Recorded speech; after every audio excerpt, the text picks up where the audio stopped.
Good night, good evening, good morning, good afternoon, good afternoon. My people, and they can't hear me. Can't hear me, can't hear me. Talk to me. They can't hear me, can't hear me. Come in once. Hold on.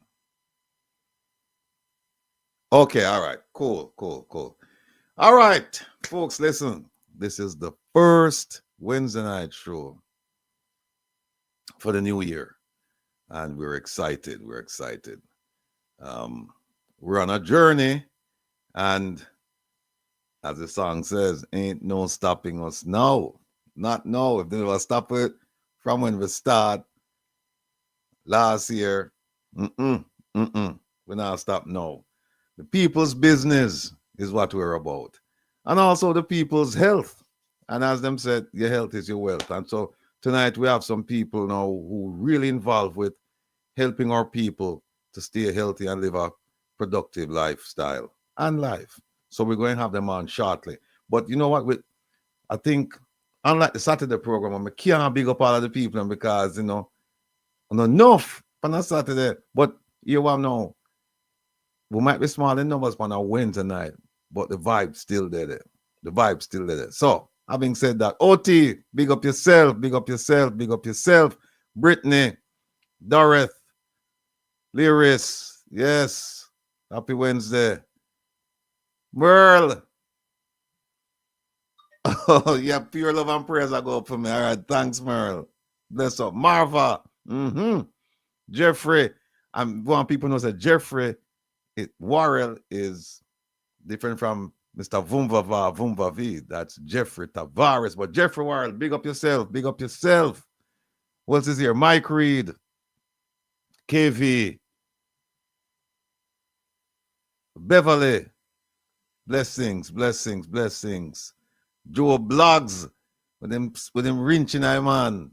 Yes. JP.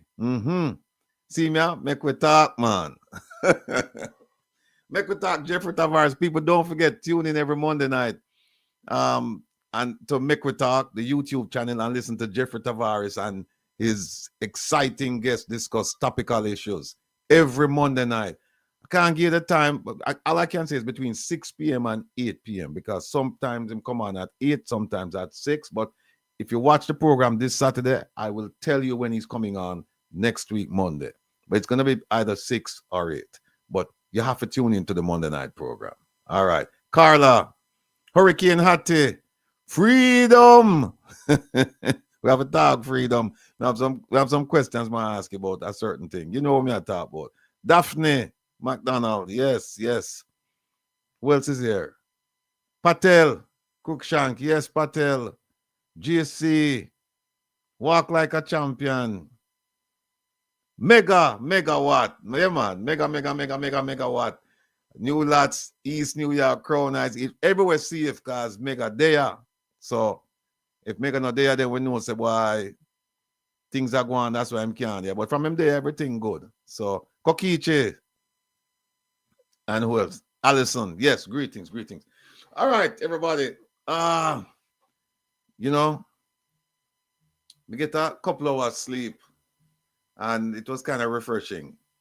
And, you know, sleep breeds more sleep because I feel like I want to sleep some more. But I like the feeling and I prefer stay awake because when I stay awake, I get a lot of things done. So, but all of you concerned about my health and you say, hey, you have to get some sleep, man, you know? You have to get re-energized and rejuvenated because this fight here where we are fight is a tough fight and we are going to need all hands on deck, and we are going to need everybody to be in good spirits and good health. So, Ubuntu, blessings. All right, folks.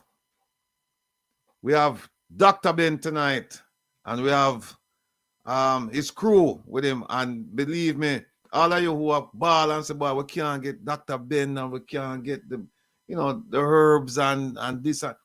Worry no more. Dr. Ben have a solution for that. Him there with him crew and him, we'll talk about that tonight. Nerine, yes. But first, we could just talk a little bit about what going on at Jamaica. Oh, first of all, people, here is the criminal. Oh, wait a minute. Oh. This man here, Leslie Campbell. Look on him good enough. Anyone who see him enough? And you can call him convicted criminal. This man here, this man has been, see right so, found guilty of breaching the IC Act. And the IC Act is criminal in nature. This man is a criminal, a convicted criminal. And he's looking at up to 6 months in prison and up to $500,000 in fine. We don't really care about the fine. $500,000, we know them not going to fine him the maximum. We don't really care about the fine. And think about it, folks. Like I've said it many times, but it's worth repeating because I have to reinforce this. This has nothing to do with Mr. Leslie Campbell. I'm going to give you a hypothetical. If somebody thief $100 million in Jamaica and them don't file, and no matter how many times the Integrity Commission says to them, you have to file, or you have to give us more information, and them don't give them. What he's looking at is a pittance, because if they fine him, they're going to fine him. If they fine him, I say we're going to max out the fine. It's $500,000, right? Now, let's say just for the sake of this exercise, that IT for 100 million. And then now I'm looking at $500,000 in fines. Then it makes sense me just keep thieving.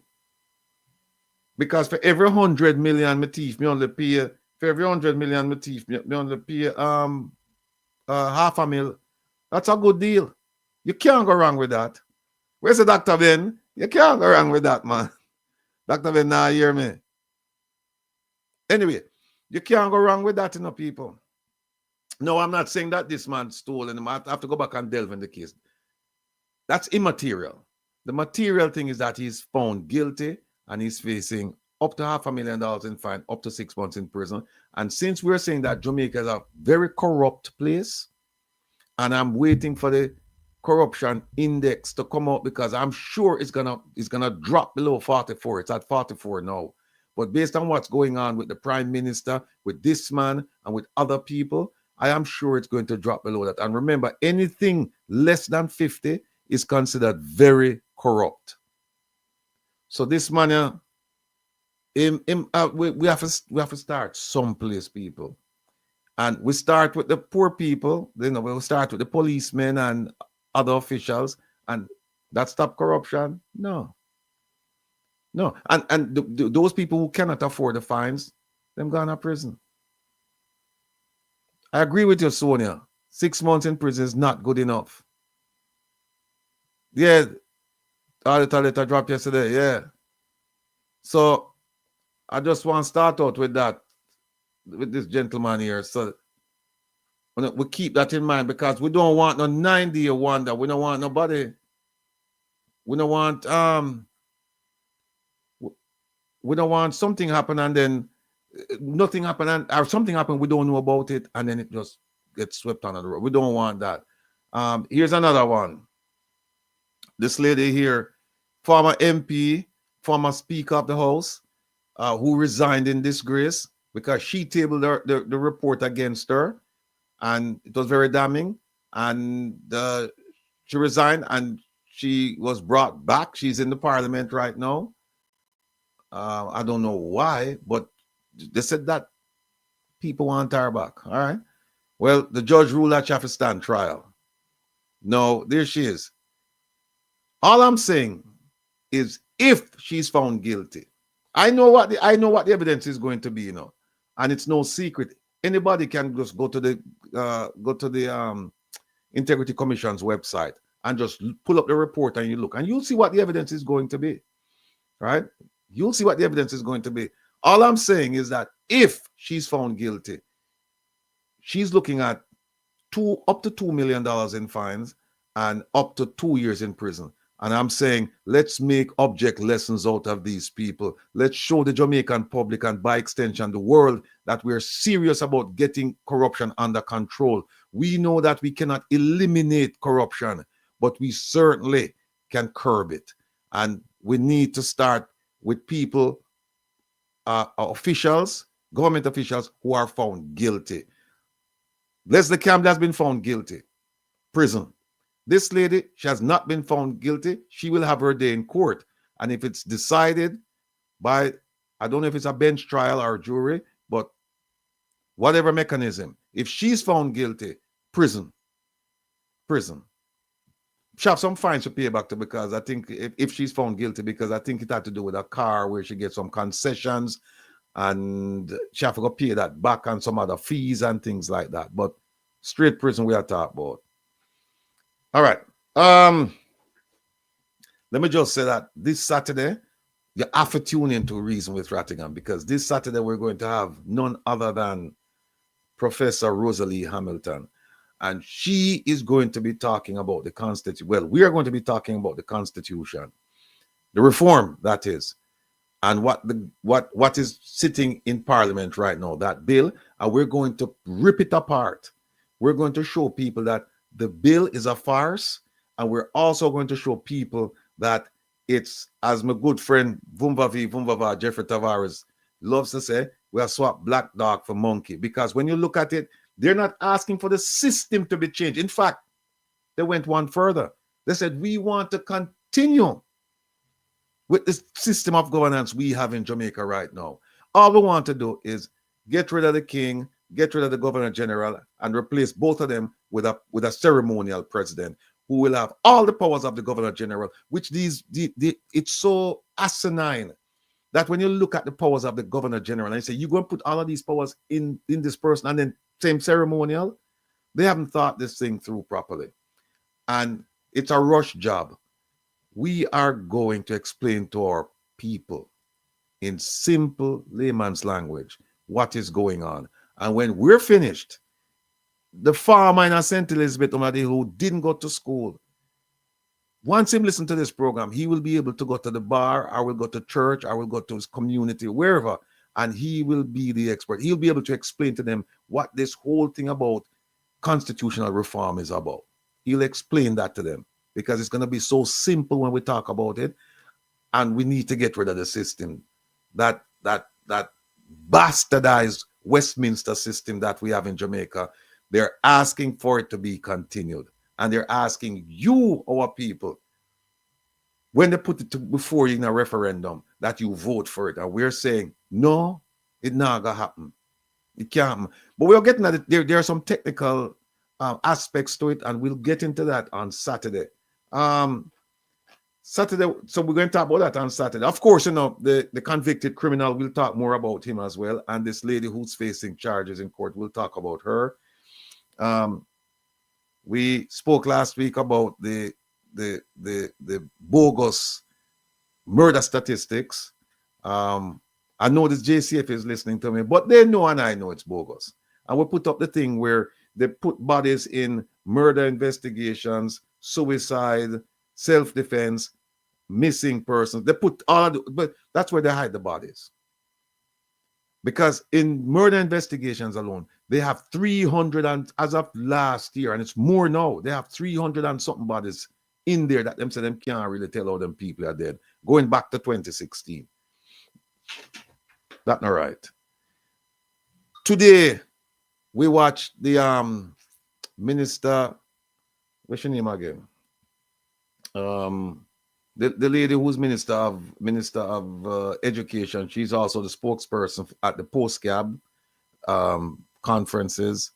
Everybody know her, man. That lady there, she has a penchant for coming out and just making some ridiculous statements. I never thought I'd miss Minister Morgan, but I'm telling you, Minister Morgan, if you're watching, or if anybody who's a friend of his watching, our family member, please tell him that Rattigan misses him dearly, because I don't know if what I did caused him to lose his job, but if that's the case, boy, we want him back, because he was a professional. When him don't want to answer the question, him said to you, say, listen, I have to check on it and I'll get back in touch with you. And then he would have never get back in touch with you.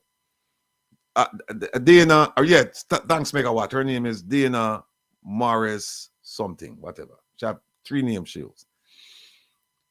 So that's what Minister Morgan would do. He would just say, I won't blame somebody, the permanent secretary, or I have to talk to the minister or somebody. But he would have never do what she do. Dana Morris Dixon, thank you, Monica.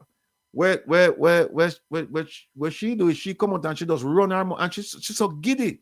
Look, people, just watch her. Just watch her. Take the time out, and you can go back and look on YouTube and watch the post-cab meetings on a Wednesday. Post-cabinet meetings on a Wednesday. And you'll see her in live and in living color. And you'll see how giddy she is. She has, at least the videos I have, this woman is a disaster. It's a disaster. Minister Morgan, if you're listening, please, sir, fight away and come back and take over the podium. Because in comparison to this lady, you're a star. And we're going to embarrass her again. We embarrassed her when she come out and say 3.6 unemployment rate. We embarrassed her last week when she talked about the economy. This week we're going to embarrass her now, because we're going to play a video where she said, no money not missing. The 3 trillion, she said, it's not missing. The money not missing. Well, we have a new term. We can look at missing. We can look at misappropriated. We can look at fraud. This one that we need to look at, Gone, not gone. Gone. Money gone. I want to know whether, so it, to me, no matter what I say, if it's missing or it's unaccounted for, or it don't make a difference to me, because at the end of the day, the purpose for which the money was disbursed was not satisfied. In other words, if they put the money out there for fix a school, the school no fix, and the money gone. If they put the money out there for buy tablets for children, money spent for tablets, them can't find the tablets. In fact, we mustn't forget the 124 million where former acting permanent secretary Grace McLean and the gentleman who was a permanent secretary prior, that money missing went to an organization and them filed the surcharge action late. The statute of limitations ran. You have 3 years from the time you find out say the money missing and you want to collect the money back from the people who disbursed the funds. Them file it late. And guess what happened? Whether you call that money missing or unaccounted for, the bottom line is the money gone. No children benefited from that $124 million spent by the Ministry of Education. So we're going to talk to that woman. We'll talk to her. We'll talk about her, because them not coming around here now. We invite them every week. We invite them, We invite all of them. From the Prime Minister, we invite all the way down. None of them know how to come around here, because around here we don't play. We don't ask full questions. And if you notice on a Saturday, we don't talk about people's sex life and picayune things. We don't talk about that. We talk about things affecting the people of Jamaica, whether they live in Jamaica or you're a member of the diaspora. Speaking of the diaspora, we are going to show this Saturday why this Prime Minister definitely cannot be trusted. We did a show, this past Saturday? And we showed that our Prime Minister is the busiest Prime Minister in the history of the world. Not in the history of Jamaica, in the history of the world. With the 19 agencies, we are doing all kinds of things.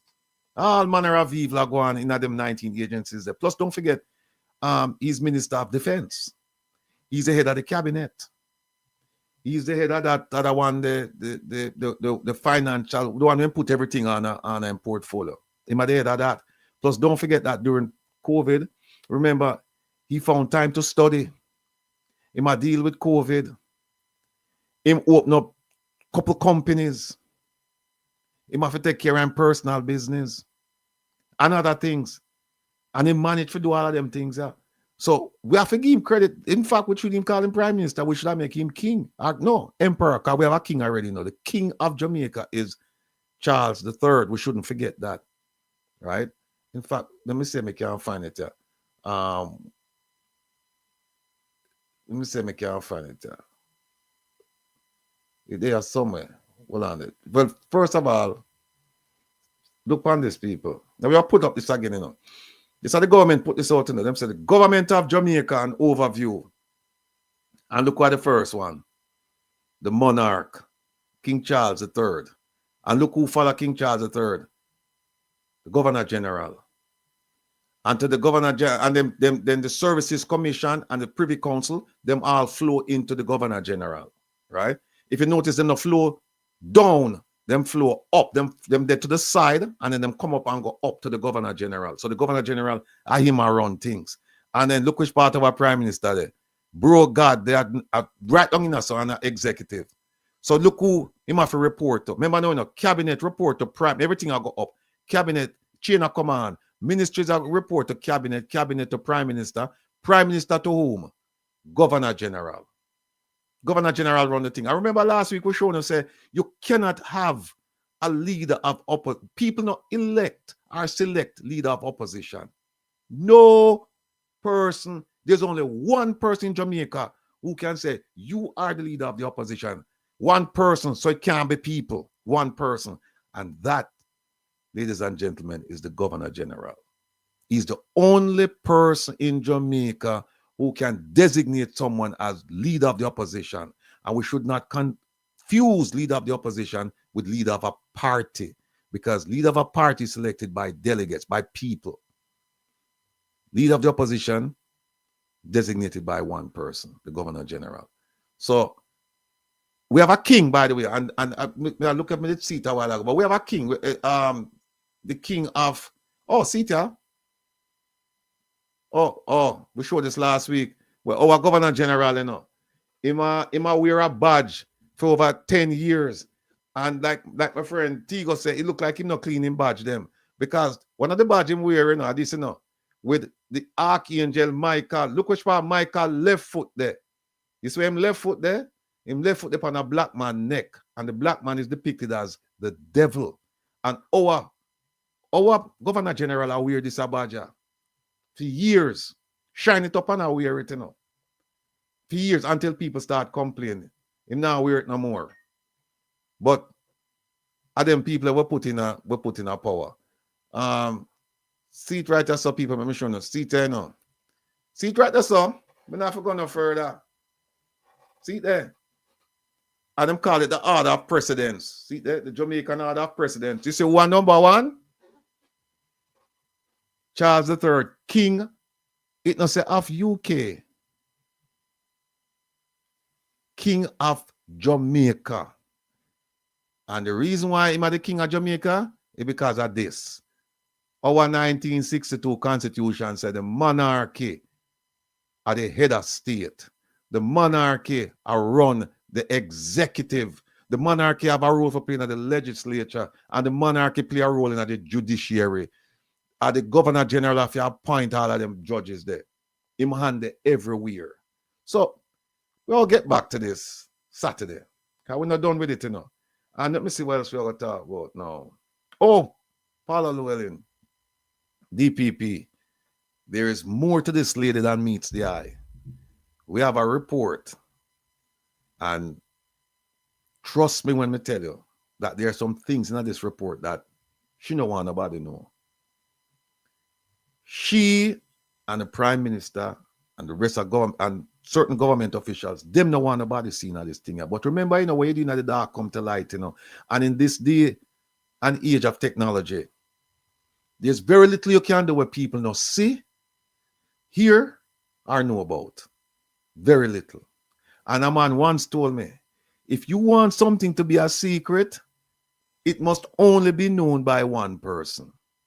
If you have two people or more who know about that incident, that event, then it's not a secret. So, I just said there. One last thing before we bring on Dr. Ben and the crew. There are two things. One is, I see where people are sure the 100-year promises with the Prime Minister, term limits, impeachment, this, that. That, ladies and gentlemen, brothers and sisters, that is minor.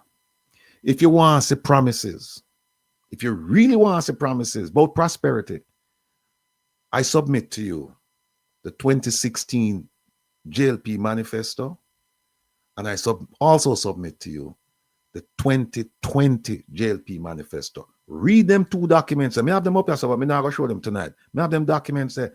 And when you talk about promises, the whole of we are fool, man. Because them say promises are comfort to a fool. I mean, I tell you, there's just promise after promise after promise after promise after promise after promise. And most of them, to date, unfulfilled. How many of you knew that Jamaica have desalination plants? First of all, do people understand what a desalination plant is?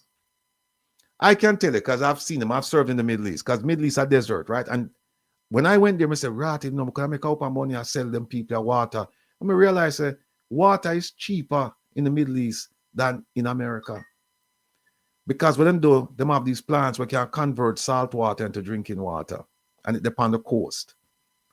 Huge plants. Well, in the manifesto, them said, Jamaica have desal plants,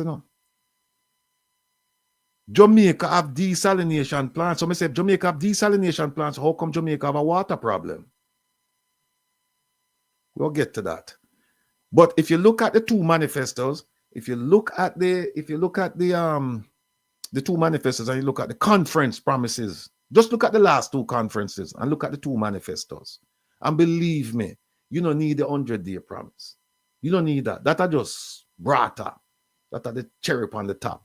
Because you're going to see some promises inside there. You'll see some promises and you'll realize how we have been duped.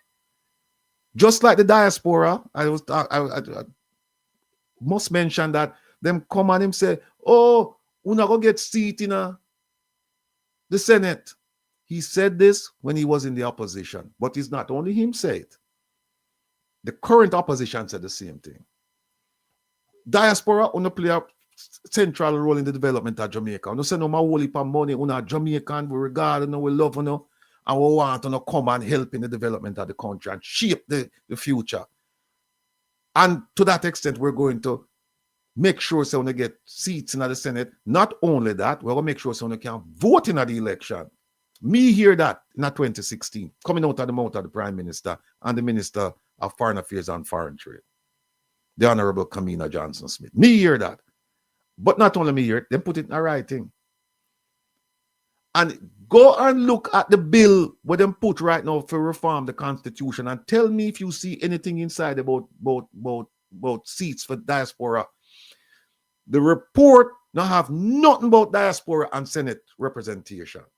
The report, the bill, and we're going to show it this Saturday, the bill is different than the report. There are differences. So anybody who read the report and said, this is the bill, they haven't read the bill because the report is different from the bill. In the report, there's nothing about Senate representation. In the bill before Parliament now, they said, listen, we are going to increase the complement of the Senate from 21 to 27. And we will take into consideration views expressed by the diaspora. Them not get no seat, you know.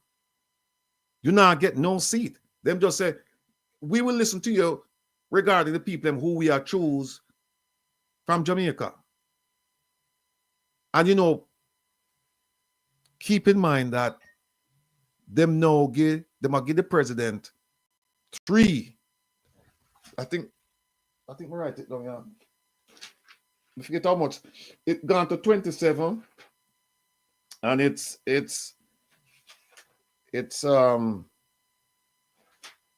write it down. Oh yeah, Sita, it's 27 right now. It's what is it? It's 21, so it's 13 and 8 right now. 13 members of the Senate were recommended to the Governor General, because the Governor General, you know him, the real bro God, he appointed them. So 13 from the government side and 8 from the opposition side. That are 21. Now them plan to move it now to 15 from the government side, 9 on the opposition side, and guess what? The president have 3. You know why? Because right now you cannot get 3/4 unless one person on the opposition side crosses over. Because you cannot get 18. What is it again? 8 and 13. 8 and 13, you can't get 2/3. But if one go over there now, that make it 14 and 7. You have your 2/3. Here the little trick what them come up with now. Them come up with it now, say, here what no. Government have 15, opposition have 9, and the president have 3. Right? President have 3. Now, who are going to nominate the president? Who are going to nominate the president? Prime Minister. We'll nominate him friend.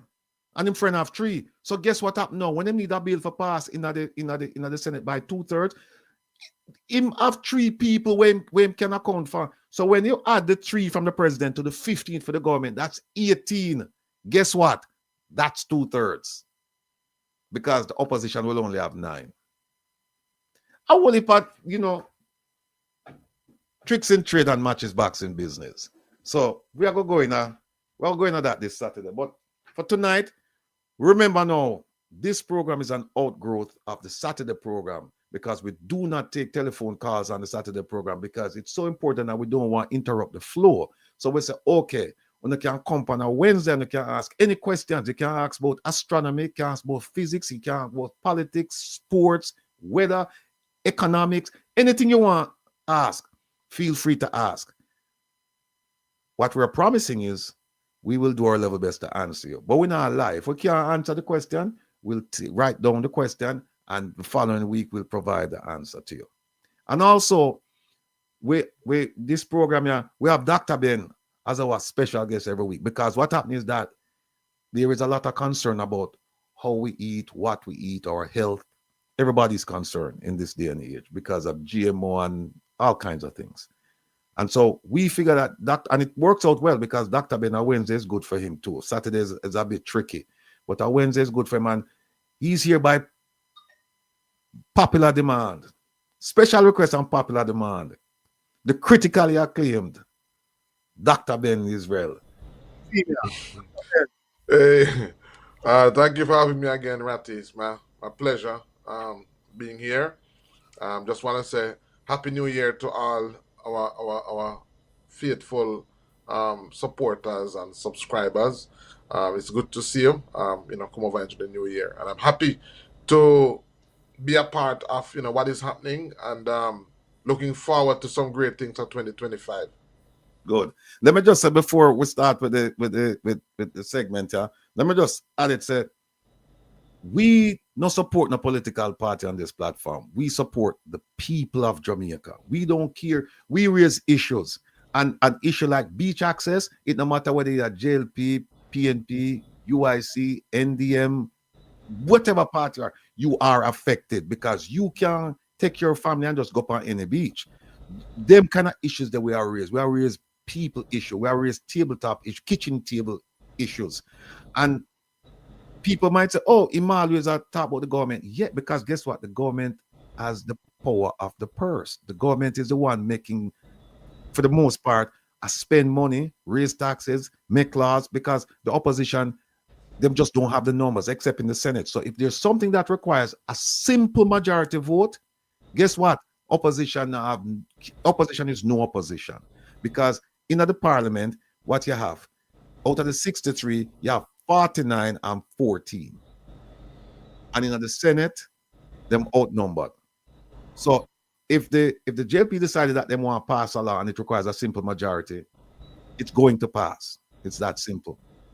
But there is an issue that we have for raise, and I just going to mention it. We're going to talk about it more on Saturday. There's a PNP MP who is not showing up. In fact, you know what? He's not showing up for work. This gentleman has missed a tremendous amount of meetings in Parliament, and that's unacceptable. This gentleman, his name is Hugh Graham, and Hugh Graham attended only one of at least 37 meetings of the House of Representatives in 2024. And he has missed major debates affecting his constituents while collecting more than $13.76 million in basic salary. Right? In fact, over the past 2 years, Graham attended only 14 of 93 meetings. No, we have to talk about that. We'll talk about that. So we don't care which party you are. If you're not doing right by the people, we are going to call you out. That is what we do around here. Who him sleep with? What kind of car him drive? And that's not our business. No, that's not our business. How him take care of the constituency, that is our business. Because people invested their trust and their faith in him to do right by them. He's representing the people. He's not representing himself. So these are the issues we raise. These are the issues we'll talk about. All right, Dr. Ben, talk to me now. What go on? Yeah. Well, as I said, it's good to be here. It's good to be on. I must say that over the holidays, I got the chance to meet some of the ardent listeners of the show. Over the holiday, even upon as recently as the day before yesterday, we had persons. 1 second, Dr. Ben. Hold that thought. Over the holidays, you have persons. That's a stuff. So let me just say something to this gentleman here, Brandon Webb. Brandon said, standing in the middle means you stand for nothing. You must declare your hand. Brandon, we are trying to make critical thinkers of people around here, and you are not a critical thinker. You hear me say me standing in the middle? You hear me say me standing on the middle? Me say me not support the party, me support people. And remember, you can't have a party without you have people. Right. You support the people. So I've declared my hand, and my hand is I don't care who is government. I don't care who's got. You're going to be held accountable and responsible. So Brandon, here we now. Me not new mood because this is a new year. So here me I gonna do with you now. Me I gonna ban you. You gone. All right. Continue, Dr. Ben. Yeah. So, yeah, over the holiday we had a number of persons who are regular listeners on the show who came and visited us. And so it was nice to match a face to some of the names that we're seeing. We had persons from England and persons from different parts of the US. So, it was really a great chance and an opportunity. And it was nice to know that a lot of what we're sharing, a lot of what we're teaching, people are listening. I mean, persons could relate to me things that they learned on the show, things that was said on the show, and it was really refreshing because sometimes, Ratty, when you're on a show like this, you don't know how far reaching what you're doing is doing, but believe me, it is going somewhere. So it was nice to meet some persons, and as I said, one of the challenges that we have is that I work on about 3 or 4 different offices in Jamaica, and it sometimes is very difficult to relate to so many persons. So one of the things that I wanted to do was just to maybe just share what we're doing, and I have some person that I wanted to introduce. We do have a training program, so I wanted to just share from some of those persons so that they could be a part of the discussion, and so persons could see that there are other persons that they can contact to get help as well. All right, John, bring them on. Yeah, man. So they'll. All right. That's one of them. All right, that's one of them, and that's 2 of them, and that third person, but I don't see the picture. There's a third all right, and I don't see the next person yet. The third person. There he is. There he is, Michael. All right, Michael. Maybe you want to turn on the video. So these are actually 3 of the persons that we have trained so far, and right beside me at the top we have Sean Lennon, who is there in Florida, and I'll tell you what they do. And we have Chris right below him, and we have Michael right below you. Mm-hmm. And basically, what we do is that what we have done is that we have we have a tool in our line of natural medicine. We have a tool that we use that allows us to assess persons to see what's happening with them. So when a person comes to us, they don't have to open their mouth and tell us what's wrong with them. They don't have to tell us what health conditions they're having. When they come to us, we tell them what's wrong with them, and then after telling them what's wrong, then we will guide them through nutrition, we'll guide them through herbs, or we'll guide them through lifestyle adjustment, what needs to be done. So I'm going to give them a chance just to share a little bit maybe about themselves, and then we'll talk, and then we can just get some questions and talk to persons. Persons can ask their questions. So let me start with Sean first. Okay. I was just going to tell you, say, are you replace this, so you just run the show, just run the thing, man. Let me start with Sean first. Hey, good night, everybody. I am Sean Lennon. I hail from, Jamaica, Brooklyn, and these days Florida. Anywhere from Miami on up to Tallahassee, you could find me. I have diagnosed several people with the device that Dr. Ben is going to talk about. It's been a really good eye-opener. I've been training for about 6 months, and I can be at service to anybody who might need me anywhere in the southeastern, I'm going to say, region. Right. All right. Thank you, Sean. Then we have Michael. Michael is in Jamaica. Or Chris? That's not Michael. It's Michael. Hello, good evening, everybody. Yes, evening, Michael. Yes, good evening, everyone.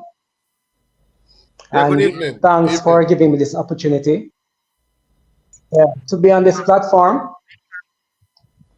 As you know, my name is Michael Henry, and Um, I would like to start by saying that how I got to be a part of this program is that a friend of mine had introduced me to a herbal walk video that she was involved in, and I got hooked from there. So I asked her the next time she's going on this, or she's going to be a part of the herbal walk, I would love to be invited. And then she made me aware that a program will be put on by Dr. Ben, because Dr. Ben was was the convener of he was the person who did the herbal walk. So she said that he'll be running a program. So I showed interest. So I contacted Dr. Ben and I got involved in the program. So the beauty of the program is that you can you can do the program in modules. So I have been doing my modules, and I'm now at the stage where I am a health affiliate under the guidance of Dr. Ben, and I am doing clinical assessments and making recommendations in terms of to turn around or to mitigate health issues. I am also I'm a member of the guild, which happens when you enroll in the program. And the interesting thing about the program is that you will go through these various modules where you're taught and you're introduced to certain concepts and taught certain topics. But the fact is, what makes a difference is when you start doing the assessments. That's when all the knowledge start making sense. All the pieces start coming together, and it really made a real difference in my appreciation for the whole program and the knowledge of herbal practice and indigenous medicine and alternative medicine. So, I would encourage anyone who would be interested, to seek it out. And also, I'm available. I operate from out of Kingston, and I'm available to assist anyone who needs that kind of help. I guess later, or maybe Dr. Ben, do I have to can I give my number now, or do I do this later? Later on. Just wanted to just introduce you. Oh, All right, and then we have, okay. and then we All have right. Chris. Well, that's it for now. All right, thank you. And then we have Christopher. That's based in New York. Hi, good night. How you doing, Rattigan? How you doing, Dr. Ben? Sean, Michael? Bless up. So I service the tri-state area. So I have a company by the name of 876 Produce, LLC, and I essentially import medicinal herbs from Jamaica. That's how I met Dr. Ben to begin with. And yeah, I also have a company in Jamaica called 876 Produce Limited. And the purpose of that is, to facilitate licenses and so forth to export here. Um, yeah, and since I've met Dr. Ben, and as Michael says, the program, it has broadened my scope just beyond, sourcing and selling the herbs. So it's quite interesting. And, we're just here to not only, we're trying to create an industry, whereby the options are available. Not only for persons within the diaspora here, but also it is very important that I want Jamaicans, especially young Jamaicans, to know that there is money in farming, there is money in health, and we are just doing our part to facilitate all of that. All right, thank you, Chris. So I want to take some questions later on, but I just wanted to share with persons what is it, what are we doing? You know, and this is one of the reasons why Reason with Rattigan, come Reason with Rattigan, is on the internet, and programs like his is such a phenomenal program because you know what we're doing is we know that there's a significant amount of Jamaicans who are living outside of Jamaica who 70% of them believe in their natural medicine, but they don't have access to it. So, Sean, and I'll talk more about Sean, because each of these persons that are on the show tonight have areas that they specialize in, especially Sean specializes in a product for women with fibroids, and we'll talk more about that. But my goal is to find persons, all these persons were persons who had an interest in natural medicine already. And one thing that we have done is that I've worked with them to help them to develop a niche. So they have a niche area that they're focused on. Let me not especially about the focus on, and we'll talk about that. But my goal is to see, as Chris says, an industry being developed. So for women who have fibroids and ovarian cysts and block tubes, any one of these persons will be able to do the assessment. But as it relates to niche, Sean is the guy. For Christopher, diabetes, his niche is in diabetes. For persons who are having diabetic issues, diabetes, for cleanse and detoxification, Michael, and we have many more persons. As a matter of fact, tomorrow I'm doing a workshop in Kingston where I'm meeting with persons. There's persons who have flown into Jamaica for that workshop. And the goal basically is to develop persons. When somebody calls me from, persons now call me from different parts of the world, different parts of the US. We want persons, I want to be able to direct persons to a person in a particular state and offer support to them. In the workshop that we have coming up on the March 22nd to the 28th, my goal is for everybody to leave with a multi-million-dollar project. So, for example, Sean, who is doing fibroids, working on fibroids, our goal is to help him to develop that as a product.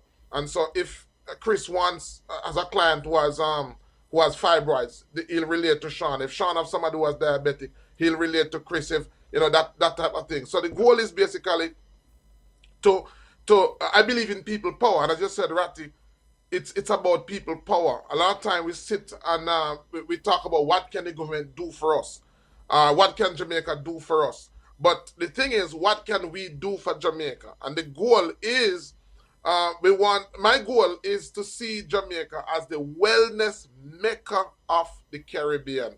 When somebody thinks about wellness, when somebody thinks about they're from Trinidad, they're from Barbados, they're from wherever in the world they are, and they say, I want to go to the Caribbean to get well. One place should come to their mind, and that is Jamaica. And so when I spoke to Chief Curry, because the Maroons play a part of that, in that I believe that we can't talk about indigenous medicine and not talk about the indigenous people and talk about the indigenous culture. So it's really about, because I believe that we have built our economy on tourism, which is very fickle. I believe our greatest asset, the reason why we were exploited as slaves, was because of the natural resources that we had, which means that after independence, what we should have done was to focus and exploit the things that we were exploited for. We didn't do that. What we focus on are things that are fickle, things that are not tangible, and things that are not of benefit to us as a people. So we can't take care of ourselves health wise. We can't feed ourselves. We have and most Jamaicans begin to realize the value of these resources when they leave Jamaica. I go to different parts of the US, and I see cheney root that we have in abundance, selling for like $3. They cut the pieces and put in the bag. And we have it here in Jamaica in abundance. I've seen where we have talked about marijuana, and I've said it, even one of the person who came to see me recently was talking about it. Persons talk about marijuana and they don't know that there are herbs here far more valuable than marijuana that are legal that persons could go into. There are hundreds of opportunities here in Jamaica, and my goal is to find persons who have that natural desire already and to guide them and to help them. So the goal is to really help all of these persons that are onto that, as well as many more, to find their $1 million or their multi-million-dollar project. That's one. And then after we help them to find their multi-million-dollar project, the next goal is to build an ecosystem. I see a wellness marketplace is that ecosystem where all of us can now feature that those products on an ecosystem that is built by Jamaicans, not for Jamaicans, but for Caribbean persons, for the Caribbean diaspora. So that is what we're about. And so the goal is my goal is really to teach. My superpower, my passion is about teaching persons. Also, one of the reasons why we're doing this is because with the lofty goal that I have, I still want to have time for myself. So the only way to have time for myself and my family is to decentralize the knowledge that I have, decentralize it. One of the reasons why Bitcoin is doing so well and cryptocurrency is doing so well is because it's based on decentralization. Nobody can stop it because it's decentralized. So one of the things I'm after is trying to decentralize the knowledge so it's not consolidated in any one person. It's consolidated. It's a little bit, or a piece of it is in different persons around the globe. That is the only way we're going to create something powerful, preserve something powerful, and allow it to be for generations to come. So I must apologize because what we are doing. There's no template for it, and so all of what we're doing is testing and failures. And so I must apologize because I do fail at times, and it's not my intention, but it's what we learn from it, and we're trying to create something better for everybody. So that's basically what we're doing. So maybe from time to time, we have Michael, Sean, and Chris, but from time to time we have whole heap more persons. As I said, we have persons, Rattigan, who are we have politicians, we have members of parliament in our program. We have a judge in our program. I won't call her name, but we have judges in our program. We have lawyers in our program. We have medical doctors in our program. We have pharmacists in our program. But you tell them that say you're a herbalist. You're not a scientist. You tell them that scientist. I'm a naturopath. And so, but the point is that guess what happened? Healing, there are many persons who are called to be healers. There are many persons who are judges, who are polices, who are construction workers. There are many persons who carry a natural ability to heal, and as much as they would want to ignore it, it's pulling, it's tugging at them. My goal is to find those persons and to help them to get the genie out of the box, to guide them in a way Dr. that they can function. Yeah. But Dr. Ben and Rattigan, we need those people too, we can't exclude them from No, we things. need Let's say them. you're a people person. Because, all right, say for example, as Dr. Ben says, for sustainable development, that ecosystem. For example, let me give you an example. Jamaica is one of the best, if not the best, source of sarsaparilla, all right? Like things like this, sarsaparilla, right? But here the thing, you don't want a case where no infrastructure is not in place and we over harvest it. Mm-hmm. Like I import into the States like pimento. So I'm going back and forth with Jacka right now, excellent place. But Jacka, you remember the time when everybody was cutting on pimento trees to jerk pork and chicken? Yeah. Mm-hmm. Bear in mind, a pimento tree on average takes 25 years before it starts beating. Right? A lot of persons don't know, but we Jamaicans almost made it extinct. Yeah. It takes 25 years before it starts to bear. And we were just cutting it down left, right, and center. And let me tell you, the quality of Jamaican pimento, just the smell alone, Mm-hmm. in comparison to others, You know, so I do have to commend places like Jacker, you know, had to step in, and also they're now coming out with process to make it the turnaround much quicker than 25 years. So it's a double-edged sword because we need them. We need them, but it's accountability. Yeah, yeah. We And, need, and, and that's the reason why as Michael said, we've started a guild, a herbal guild. There's just so much that is necessary because one of the challenge that a lot of people have outside of Jamaica is there a system to evaluate how skilled a practitioner is? Is there a way to evaluate when somebody says that they are herbalist? Is there a system to know what level of education they have, how they have been trained? You know, these are questions that must be answered. And so we have also developed a guild that is designed to have a system in place to determine the skillfulness of a person, how skilled a person is, how trained a person is. All of that is necessary, and all of that is important. So you know, there's just so much that we're because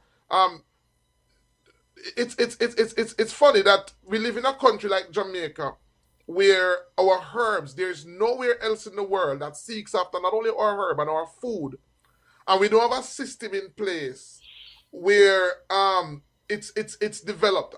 I spoke about the University of the West Indies. At the University of the West Indies, when they study Jamaican herbs, it is only for the purpose of seeing how they can get a drug from it. So even though there are a lot of herbs that have been studied, and we've gone to the University of the West Indies because this is something that requires all the stakeholders. But guess what?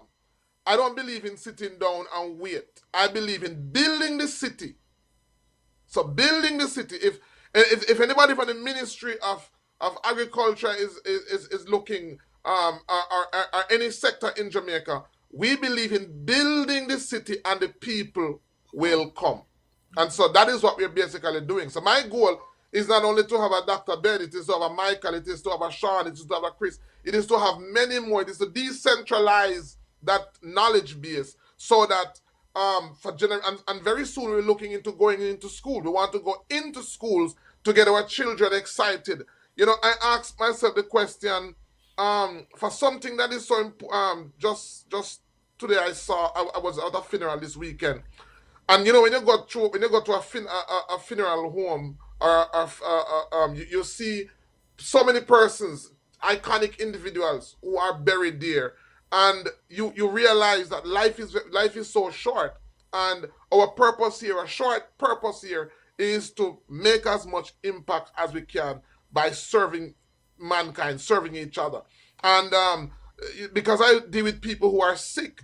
I get the chance, as I said repeatedly on the show, I get the chance to go to the homes of iconic Jamaicans, and I get the chance not to see them around their desk, not to see them in their natural setting, but to see them in pampas, lying on a bed, reduced to that of a baby again. And when they talk to you, it's funny enough, they don't talk to you about their achievements. They don't talk to you about none of that. They talk about the things that matters in life. And so it's very important that we build this system for ourselves and our generation. Don't look to politicians, don't look to the government.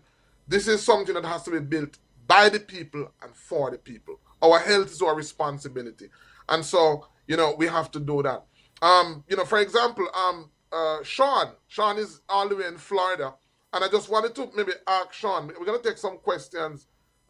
You want me to take over Rattigan show like I come reason with that of it? I'm gonna do your thing. No, Yeah, man. No, but man, that's good.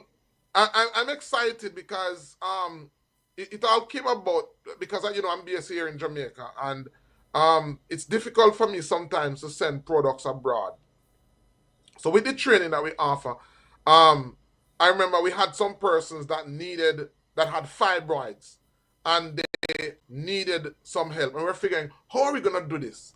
And Sean and I were talking, and basically we said what we're gonna do is uh Sean is going to basically be one of the persons who will formulate or put the product together so that persons can get it. So I want to ask him, just to share some of his experience from persons who have gotten the product, the feedback that he has gotten.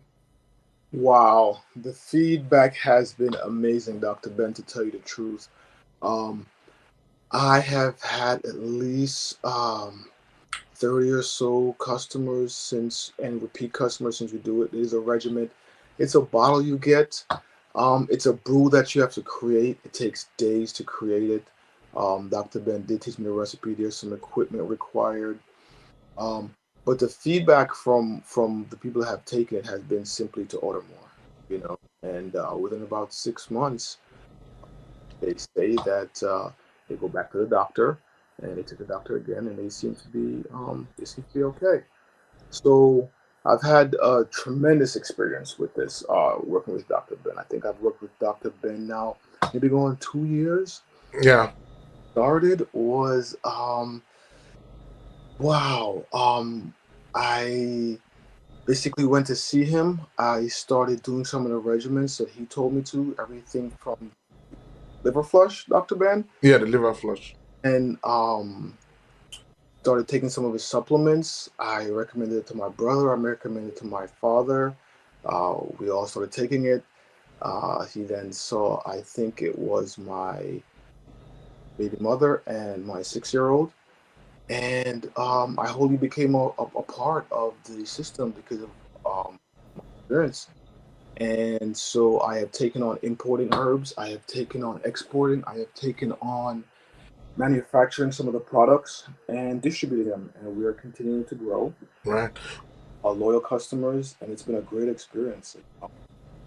Right. So as I said, our goal is if we have persons in the Florida area who can't come to Jamaica, persons in the New York area, and we do have some we'll talk about some more persons who have health issues. I'll point them to these persons and remotely, so I can see anybody from here in Jamaica through Sean, because Sean has a machine for me to do that, through Chris, because and then through Michael and through many more persons that are coming on very soon. And I brought my colleagues on because I want persons to know that as I said, everything is not perfect. I do get a lot of calls, and when you call me, most time you'll get a message that says, "Sorry, call you back." And sometimes I don't get a chance to call you back because I am just always on a call, from one call to another to another to another, right until it's nighttime. Even Ratty get that, because I owe Ratty. I know, and it's in my mind. I know Tavares. I know who else? From Florida. Prezi. All these persons. It's just that I'm stretched. I'm literally stretched to my limit. So I don't remember, but it's just I can't, because it's not humanly possible for me. And so, in order to fix that, what I have to do is I'm currently working to decentralize myself through persons. That is going to take a little time for that to happen, because guess what happened? Knowledge, the knowledge base, you have to transfer that knowledge base. So Michael is one of the persons that I've been working with the longest, and so Michael can work. I would say maybe the most independent. I mean, Sean is new, Chris is new, but Michael is maybe one of the most independent person that I've been working with the longest. I've sat in consultations with Michael, and I can just sit there and not say anything because he can just do it on his own. My goal is to see many more persons like that, but it's a working process. But so I'm just saying that to say that I'm really sorry for not being able to respond or to get back to persons or to follow up with persons the way I would want to, but it's just that it's not physically possible. So these are the members of my team who are going to make that possible. These are the persons who are going to make that possible. We're gonna take some questions, because I don't want to be here. The show is not about just bringing persons on to talk or for me to talk. Come reason with Rattigan is, as the name implies, come reason. So we want to hear from you. If you have any health questions, if you have any issues, please feel free to throw them on the chat, or please free to make the phone call. And while we're doing all this, we will deal with those as well. Yeah, Doc, what I'm gonna do is this. Let me there's one question that's pending, and then I'm just gonna do a quick presentation, and I'm gonna open the phone lines, and then we can talk about All right. anything people you want to talk about, but particularly the health questions.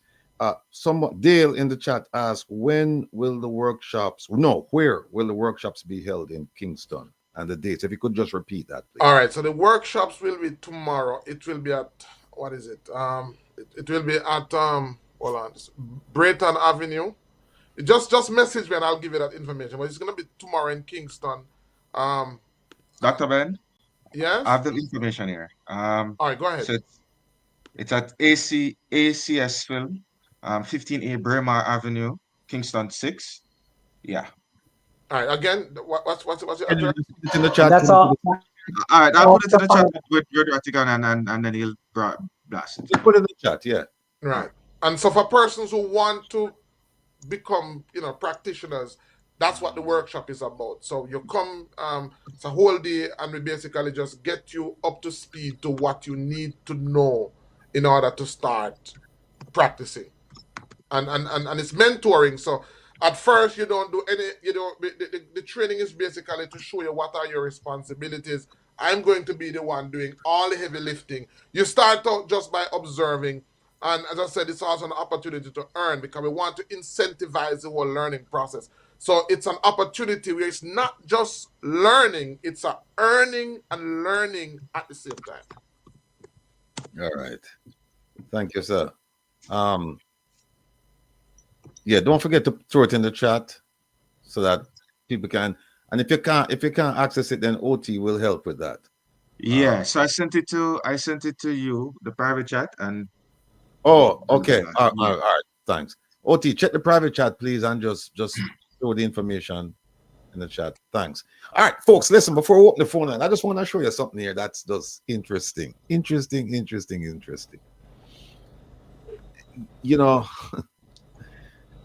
At one point, I was in charge of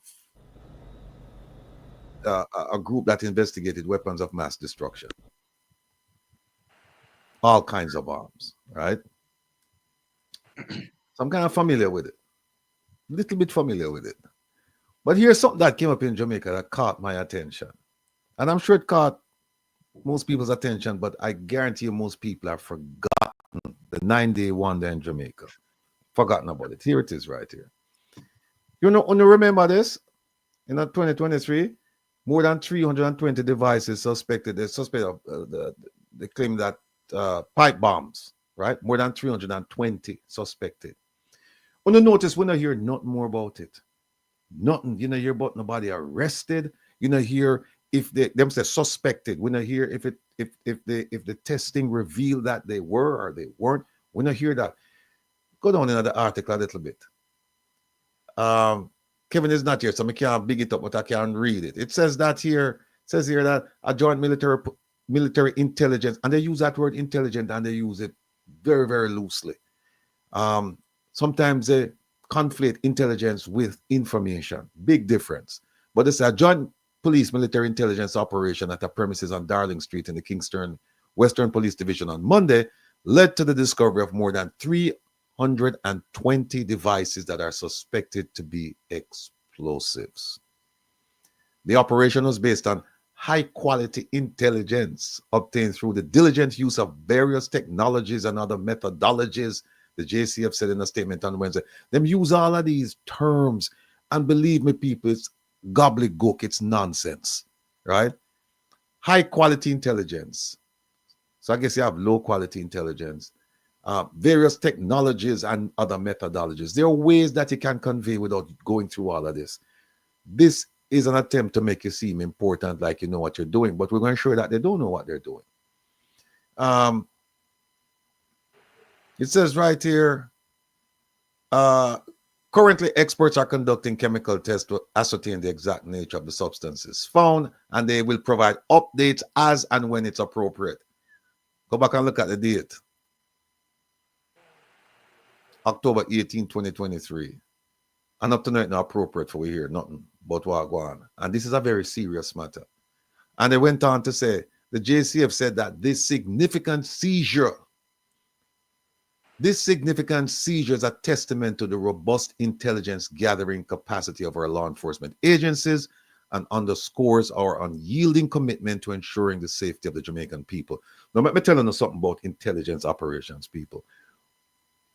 As most of you know, I was an FBI agent for almost 30 years. I was in charge of intelligence at one point in New York City and in Mississippi. Not at the same time, different times, right? When you do an intelligence operation, you catch people. That's the whole point. You catch people when you do intelligence operation. Hear them do an intelligence, testament to the robust intelligence gathering capacity, and them not arrest nobody. And up to now, we haven't heard anything. 320 suspected pipe bombs. I'm telling you, that's a lot. That's a lot. Now I'm going to show you something else. Look at this one. FBI, this is recent enough. This is December 31st. Just December 31st. They found 150. Right? I see what it say? Largest ever seizure of explosive devices. And the FBI went to town on this thing. Right? And by the way, if you notice, them lock up somebody. Them lock up somebody. Look, the very first sentence, it says prosecutors are fighting to keep a Virginia man behind bars after they say investigators found what could be the largest number of finished explosive devices in FBI history at his 20-acre home near Norfolk. Them catch somebody. And I can tell you that this person, when them catch, is going to talk. This person is going to talk. Right? This is a real intelligence gathering and resulting in seizures, right? Now I'm going to show you something. Don't laugh, you know. I don't see that one now. All right. See that one now? Police presence ramped up at PM Holness's residence following alleged bomb threat. 320. October 2023. We don't hear anything. September 2024, almost a year later, it's been reported that police showed up at the residence of the Prime Minister following alleged bomb threats. Now, here's what's interesting about this. When you have a bomb threat, there are certain components, and I'm not talking bomb components. There are certain components, talking about law enforcement components that are supposed to be there on the scene. First one you're going to have is the bomb squad. You can't have a bomb threat and you don't have the bomb squad on the scene. That makes absolutely no sense. You're going to have the fire brigade. Because bomb go off, explosions, you're going to need to extinguish that. Investigators, you're going to need them to ask questions. Who, when, where, what, how. Ambulance, people might get injured. You're going to need that. If you go back and look at the video, you will find that them components, I will never see them at the Prime Minister's house. So the question then is, was it really a bomb threat? Look at what the article says. It says, an alleged bomb threat on the Prime Minister Dr. Andrew Holness and his household last evening has prompted the security forces to increase their presence. It doesn't not about investigation, you know, just increase presence. Look at this. The police said their deployment to the community was initiated in response to credible intelligence gathered, indicating a legitimate security threat to the Prime Minister and his household. Them love use the word intelligence. And believe me, people, take the high command, the police high command.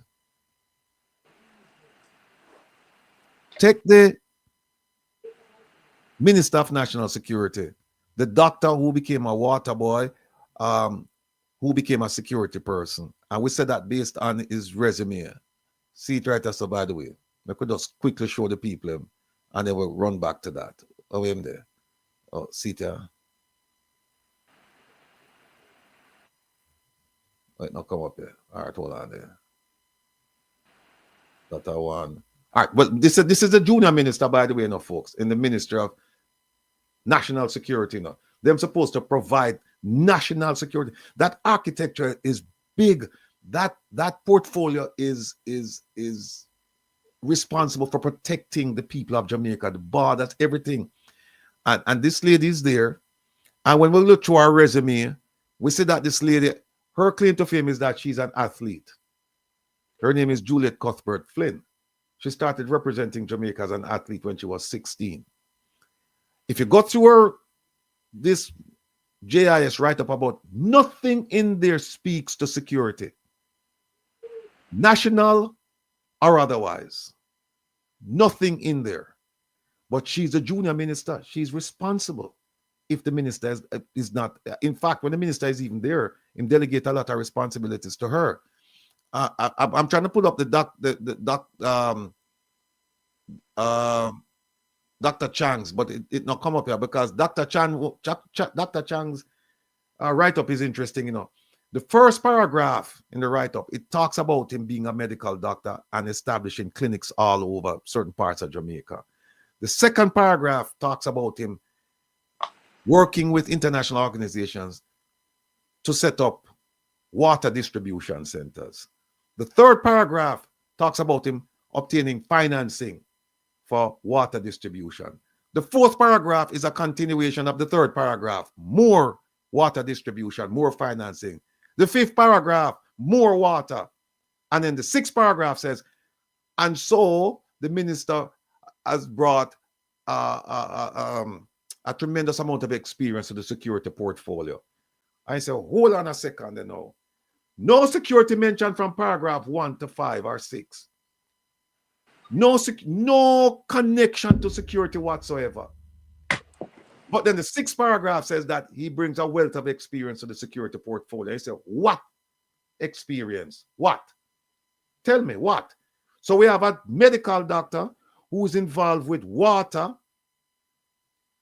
and then them turn him in a security man. Them confuse the hell out of this man so much so that when him go at the funeral the other day, and the preacher man drop down, him sit down there, him forgets him as a doctor. And the prime minister officer say, get up. And him run go start. Him never even render no assistance. Because another doctor guy and a couple other people responded. And him just go there like a spectator look. Because the man confused. Him not sure if him is in charge of water, in charge of medicine, or in charge of security. And by doing this, he's completely discombobulated. He's completely confused. He has no idea what he's doing. This lady has no idea. I can tell you that. She has no clue. The point I'm making when they talk about intelligence is simply ask them one question. Well, actually, it's a bifurcated question. Just ask them, what is the intelligence cycle? And tell us, how does Jamaica fit into the intelligence cycle? That's it. Because remember, them keep on use this word intelligence, and they don't know what it means. They don't know how to convert information into intelligence. It's a process. And the process cannot work unless you have established certain components, and they don't have those components in Jamaica. They don't. I've said it before, and my mother used to tell me self-praise is no recommendation, but sometimes you have to recommend yourself. Because if people not talk about you, you have to talk about yourself. Somebody have to talk about you. And I am willing to sit alone, sit down across the table from all of the people I'm involved in the security in Jamaica. And I am willing to bet you my last dollar that them can't hold a candle to me. None of them, combined or individually. None of them. None of them. Me put up my 30 years of experience with the FBI when me serve all over the world. Serve all over the world. Serve in the Middle East, the temporary assignment in Japan, Thailand, Kuwait, Oman, Yemen, Saudi Arabia, UAE, South Africa, 17 countries. I'm in charge. all over Europe. Me put my experience on the table with them. I'm going to tell you, so right, I'm going to wipe them, take them and wipe the table and wipe the floor. They have no idea what they're doing. None. So all I'm asking you folks is that if you get a chance to talk to these people, just ask them simply. When they're talking about intelligence-led investigations, please tell us if there's such a thing as an intelligence cycle, and what is it, and how does it fit? How you work that intelligence cycle into fighting crime in Jamaica. And I'm telling you, you're going to shut them up. You're going to shut them up. So anyway, that's what them say right now, that there was a legitimate security threat. And if you notice in the report, they went from bomb threat to legitimate security threat. Big difference. If you don't have ambulance, bomb squad, fire brigade investigators, then you don't have a bomb threat. And that's why some people have made the argument that it was a domestic situation at the Prime Minister's residence. And you can't rule it out, because if you don't have all of these things that should be at a site where there's a bomb threat, then you have to start thinking, well, what else was going on, or what was going on? So, Rattigan, probably the vehicles were not in service, you know. You know what? You're right. But look at this. But listen to this. Listen to this. Look at this. Look at the last highlighted section. It says the JCF said the swift and effective action by officers repelled this threat. What's the threat? What's the threat? Nobody asks the question. What's the threat? Is it a bomb threat? Is it a domestic affairs threat? Is it what is it, or what was it? Nobody don't know. Listen, so we have a history whereby, like, it has always baffled me. Like, why isn't, like, as someone said in the comment, like Peter Bunting, he famously was part of DB&G. He's not even the shadow minister for finance, and he has, whether or not we agree with it or not, but based on what you're saying, the argument is saying in terms of your resume, right? Right. That's what he should be focusing on. You know what I mean? Dr. Chang should be the Minister of Health. I know for a fact Dr. Christopher Tufton, it's not a medical degree. That doctor it is. I can't tell you what it is. It's a degree in marketing. Listen, when I was at UWI, he was a lecturer there, and I know it wasn't. I wasn't studying for a medical degree. It's marketing. It's marketing. You know, think about it. You have a doctor who is in charge of national security. You have a marketing guy in charge of health. You have a runner who's over there. Well, we have a convicted criminal now who was in the Ministry of Foreign Affairs and Foreign Trade. I mean, and the beat goes on and on and on and on. And these things, they get you enraged, because listen, Jamaica has a wealth of brilliant people. We have an abundance of riches in that area when it comes to brilliance. We have people, despite the passing rate right now at the high school level or whatever, we have some brilliant people in Jamaica who could actually step in. Look at Favour Williams, Minister Favour Williams. She went to Harvard. She went to University of Pennsylvania. First degree economics, second degree business administration. And where them put her? Science and technology, and then they move her into education, and she failed miserably in both positions. No, they put her where they should have put her in the beginning. That's where they should have put her.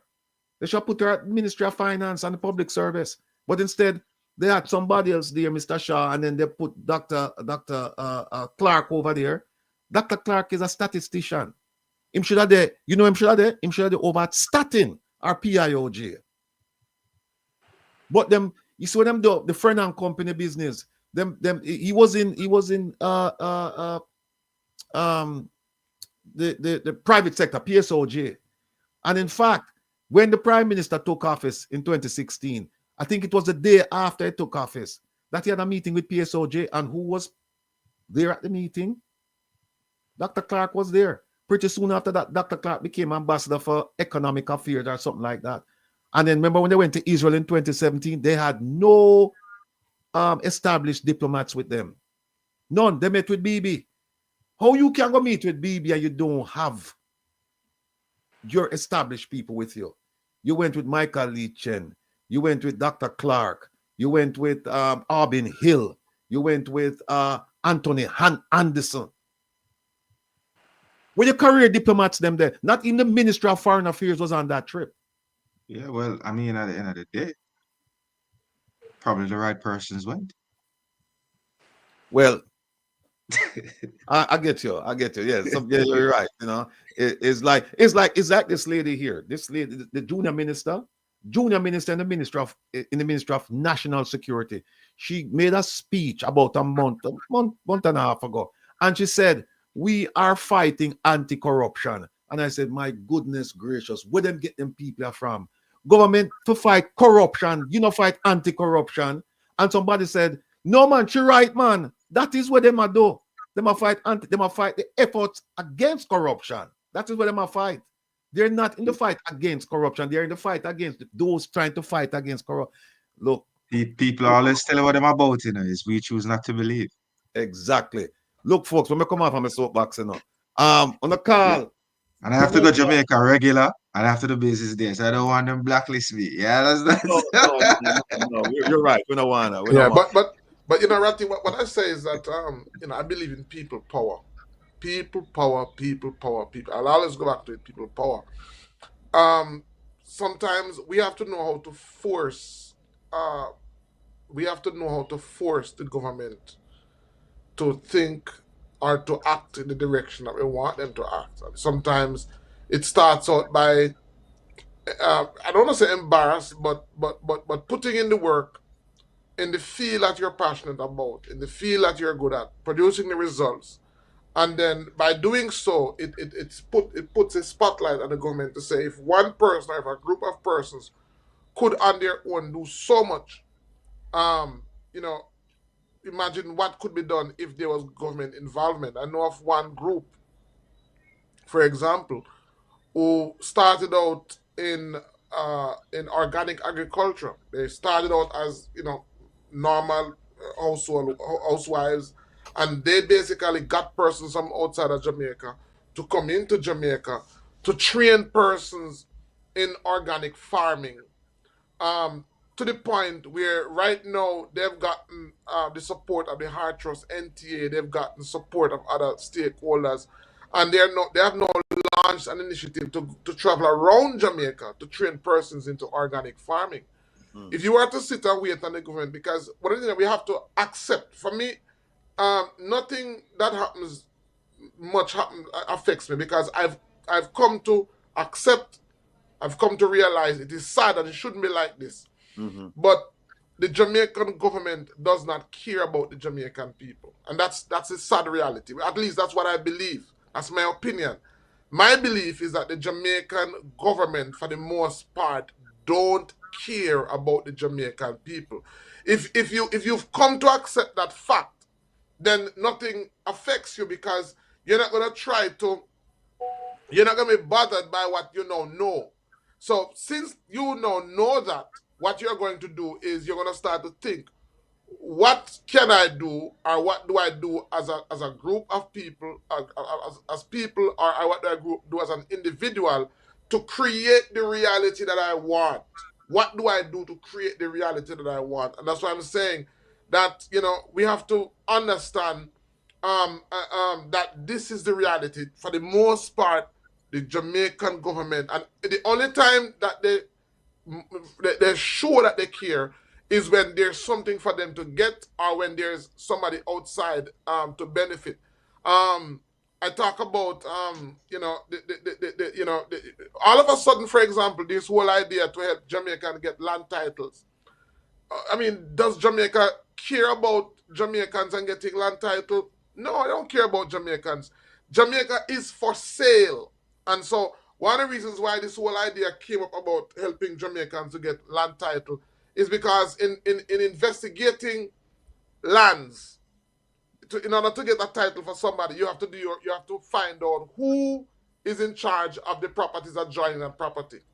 And so what that does is that it allows the government to know those lands that are available, and then all the government do is take them over and then those lands end up in the coffers or in the hands of persons outside of Jamaica. So in almost any initiative that seems as if it is going to benefit the grassroots people is to benefit somebody else. Look at rafting. Anything that is created by the grassroots people that seems to be profitable, that seems to have value. What the government comes in and do is they take it over. Look at Blue Lagoon. Anything that the grassroots people add value to or create value from, the government only comes in to take it over, to regulate it, and to hand it to now somebody who is a friend of theirs. So we have to just understand and accept. It is sad. We live in a country where, for the most part, our government does not care about us. They don't care about us. And so, with that being said, you shouldn't be surprised when you see what's happening. Does that mean that we shouldn't make them accountable? Doesn't mean that. But what I'm saying is that we shouldn't be surprised, number one. And number two, we should do what we are doing for ourselves. But and that's where it is. So if for example, you are in a particular field, if you're into mining or if into something, if you can find a way to come in or to create an entity or to create a group where you can implement what you see that needs to be done, that is what that is what has to be done. And then begin to now shine light on it. Because my goal is as I'm saying, I believe in when people begin to see Jamaica as that place to come to get natural remedies, when people begin to see Jamaica as that place where we on our own have developed an entity that is in demand internationally, then we can begin to shine the spotlight and say, listen to me, we did this and the government didn't help us. Imagine what would happen. So the government is now embarrassed and the government is now forced. Usain Bolt, Bob Marley, all of these, Rastafarianism was fought by the government until they realized that it's a brand. Patois was fought by the government until they realized it's a brand. Wearing your locks was fought by the government until they saw that it's a brand. We live in a country where our government does not recognize and care about us. As soon as we create something that is of value, the only thing they do is to come in, take it over, and give it to their friends. So nothing should surprise us. So the only way around that is for us to create value, add value, and then shame them. So when Usain Bolt wanted help, when the government was stepping in to help, he didn't need their help anymore. When the government started to recognize Bob Marley, he didn't need Jamaican recognition anymore. So everybody that is of value to Jamaica and everything that is of value to Jamaica, and there's so many valuable resources in Jamaica, but it does not have value. I think that they're stepping in now. Reggae Falls in Morant Bay, they're now stepping in to take that over and to regulate it. Anywhere that is of value, that is when the government comes in. So we need not to be surprised. No, Yeah, but Dr. Ben, I am in total agreement with you, except for the fact that I think we shouldn't. Well, personally, I don't say that the government don't care about Jamaicans. I think Jamaicans don't care about Jamaicans because remember, at the end of the day, we don't realize the power that we have is we put them there. And at the end of the day, if we don't hold them accountable, right, that it basically the argument I'm saying, it still boils them back to us because just like anything else, like if I can disrespect Sir Rattigan, I do it one time and him allow it, all right?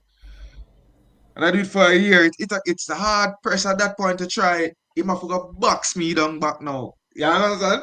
For understand my place. And we don't do that as Jamaicans via the election process. Not just when it's general elections, but local government elections. I mean, and even I am guilty of this too. Like a lot of us don't vote on policies. They don't even state a policy. Like, how is it that, like Sir Rattigan said earlier, that from the previous election, the JLP government made certain promises, and then the next election came, nobody took a look and said what was done. There's no accountability, and it spills over in every area of society. Like Jamaica is known. Let me talk about what I know. Jamaica is seen on the international market as a sample market, meaning, for example, something as simple as pineapple. You know, sugar pineapple. Yes. That what is sweeter than that, right? Cool. And I know if I won't go into, because I can't blow up my sources, but I know of those products going into markets whereby you're vying for contract. They love it. They say, all right, we need, but the quantity that they require, there's no infrastructure in place to fulfill it. And we can talk about, and you can't tell me any. We have an infrastructure problem across the board in discipline, in general, and it manifests itself across every sector of society. You know, I'm gonna play a video, right? I'm gonna play a video that illustrates everything. It encapsulates everything that we're talking about. Illustrates and encapsulates. But before I do that, let me just going back to the point about the government doesn't care about Jamaica. I think they've demonstrated on a very large scale that they're more about themselves than they are the people. I'll give you an example. Give two examples. In 2016, shortly after they took the reins of power, there was a delegation that went to Morocco. Now, Jamaica doesn't have a strong established relationship as such with Morocco. They went to Morocco, and people who have watched my program, they hear this all the time. They went to Morocco because there's a struggle going on between Algeria and the people in the Western Sahara. And I think going back to 1976, the Jamaican government has always supported the people of the Western Sahara in their quest for freedom, or at least freedom from outside interference. In 2016, a Jamaican delegation led by the Minister of Foreign Affairs and Foreign Trade, the current then and still is Minister Kamina Johnson-Smith. She went and she had a meeting with them. And right after the meeting, the Moroccan newspaper put out that Jamaica is now supporting Morocco. Oh yeah, Morocco had a problem with the people of the Western Sahara, and Jamaica is now supporting Morocco, which was antithetical to our position going back to 1976. What happened after that? The Moroccan government came out and said, yes, we are now going to give Jamaica help in agriculture. They will give them scholarship. We're going to give them technical assistance. We're going to do this. We're going to do that. We're going to do that. What we know is that at least one shipment that I can track, a couple of shipments, not all the shipments, 2.6 million pounds of fertilizer came to Jamaica, and a lot of it just disappeared. We can't account for about half, 400,000 pounds we can't account for it, just gone, right? And this is based on their statistics, it just gone. 2017, they went to Israel, and Israel said, all right, we met and we discussed matters of mutual concern. We talked about security and we talked about agriculture, and we're going to provide assistance to the Jamaicans with agriculture. I've been asking the question now, where is all this foreign aid regarding agriculture? Where? We don't see it. And to your point that we are to be blamed because we're not saying, we're not doing enough, that is because of this. We have a warped mindset about politics, about who is really serving whom. I'm going to play you this video. This lady came on the program about maybe a month ago. She's one of my heroines. She talked truth to power. Here is her truth. The other day, I'm not just a citizen of Jamaica. As a citizen, it's telling you where you belong. The people the other day, I'm not just a citizen of Jamaica.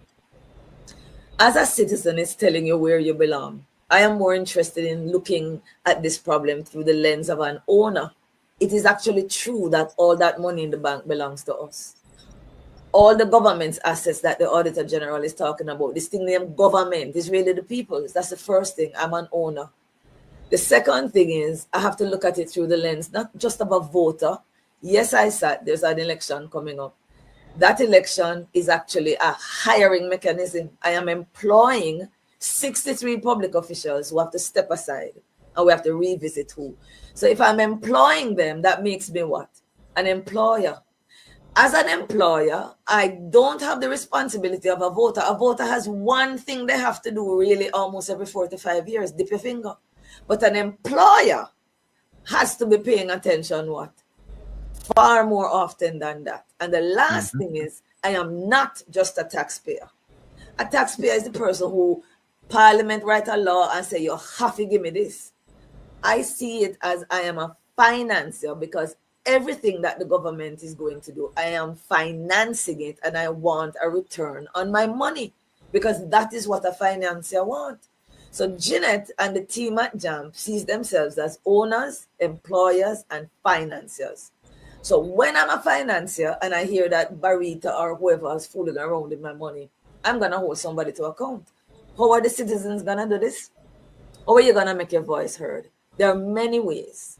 And call me the fool that I be, but I've been paying attention to governance in Jamaica for 15 years. And I sat every single time the people of Jamaica lean in and say, it nah go so. It does not go so. So who is really at fault here? Is it the employee, the 63 parliamentarians, or the employers? They are waiting for us to lean in on this matter. And there are several ways to do it. And I'm just going to share with you one way that JAMP has come up with. What people don't understand, and you're young in this thing as a politician, I said, but I've had politicians, one in particular who has been in this a long time. And I'm afraid to say, I sit down having a drink with him at Acropolis one day. And he said to me, Jeanette, the people think we don't listen enough. We listen and we watch everything. I said, really? Him say, yeah, man. You think we don't watch it? You call a call-in show, we are listening. You write the editor, we are listening. You only think we're not listening. So I'm saying to the Jamaican people, find any way you're comfortable to raise your voice. But JAMP has come up with a way which I think ISAT could be a game changer. And I'd like to ask Will if you could just put. So there you have it. There you have it. A financier, owner, And an employer. Mindset. Once you start think like that, the game change. But if you just think as a voter that you have one responsibility, and that is every 4 to 5 years you go dip your finger, then that's it. Right. You're not paying attention to what's going on. Yeah, You're not paying attention. And I think that sums it up. You know, I'm just saying I'm saying all of what she's saying, but in addition, I'm saying that as much as you can do, to don't wait until they begin to before you start. That's all I'm saying. You know, just do what you need to do, but doesn't mean that you're going to negate holding people accountable, because it's very important. Because as an employer, if somebody is not doing the job, you have to find who can do it. Simple. Right. And you're not going to wait. You're not going to wait 4 years if you have a business. You're not going to wait 4 years on your business. People, the phone line opening. Your businessman had last that long. Exactly. The people 667-369-8569. The number is on the banner below Dr. Ben and all of us. Call in. We want to hear from you. So we haven't spoken to you in a few weeks because of the holiday season. But now we're here. Call in. Talk about health. Talk about wealth. Talk about anything you want to talk about. We're here. And while you're talking on that, because we just came out of the festive season. And usually when we're in that festive mindset, we believe that, you know, we can treat ourselves. So we tend to consume a lot of the things that we shouldn't consume, or that we would normally consume. We consume it. So we eat a little more cake. We eat a little more spice, and then, you know, we end up with all of these issues, you know. So you know, what is, you know, we set the persons as you start the year. You talk about spring cleaning, cleaning out the house of spring. A lot of persons need to do, to get their spring cleaning on, because all of that weight that you've gained, all of that toxin that you've put in, then, you need to do something to get rid of it. What would you suggest then, if just the average person, they go through the holiday season, they eat more than for that one period than they have for the entire year, and they gain the weight, and it's winter time now in the Northeast. Well, it's winter time in America, and they can't really go out and get involved in activities as they would, during the warmer They would months. want to. Yeah. So what would you say to somebody who sit down now and I watch TV and also have the hand to mouth problem? Well, I would say one of the first thing you need to pay attention is your gastrointestinal tract, because that's where life starts and that's where death starts. And a lot of times the food that we eat sometimes are not good for our gastrointestinal system. So we one of the most important thing we need to do is we've clogged up the pipe. What we need to do is to get busy on declogging the pipe. So colonic cleanse, oral enemas is definitely one of the things that I recommend. As Charmian says, fasting, intermittent fasting, is also another very. A lot of people don't know that fasting is a type of detoxification, by the way. And so maybe after coming out of this festive season, for a week, you might want to go through some intermittent fasting, and then you might want to do some increase your water intake, or another very powerful practice is doing what we call creating infused water. Now, infused water is where you can take, for example, a particular fruit like orange, and you can submerge it in water, or you can get carrot, you can submerge it in water, you can get, different vegetables or fruits, submerge them in water, and just let the water remove the minerals, and then you can just, during your intermittent fasting, when you have to consume the liquid, you allow that to be the liquid that you consume. That's another very powerful way of detoxifying the body. You can also use herbs, so you can get your room temperature water. You can add your even your thyme. Your thyme you can add to it. You can add your garlic to it. You can add your onion to it, and create an infused water, and you can drink it. You can add your cloves. You can add your cinnamon. You can just create infused water. So detoxification don't even have to cost you anything, depending on what or why you want to detoxify.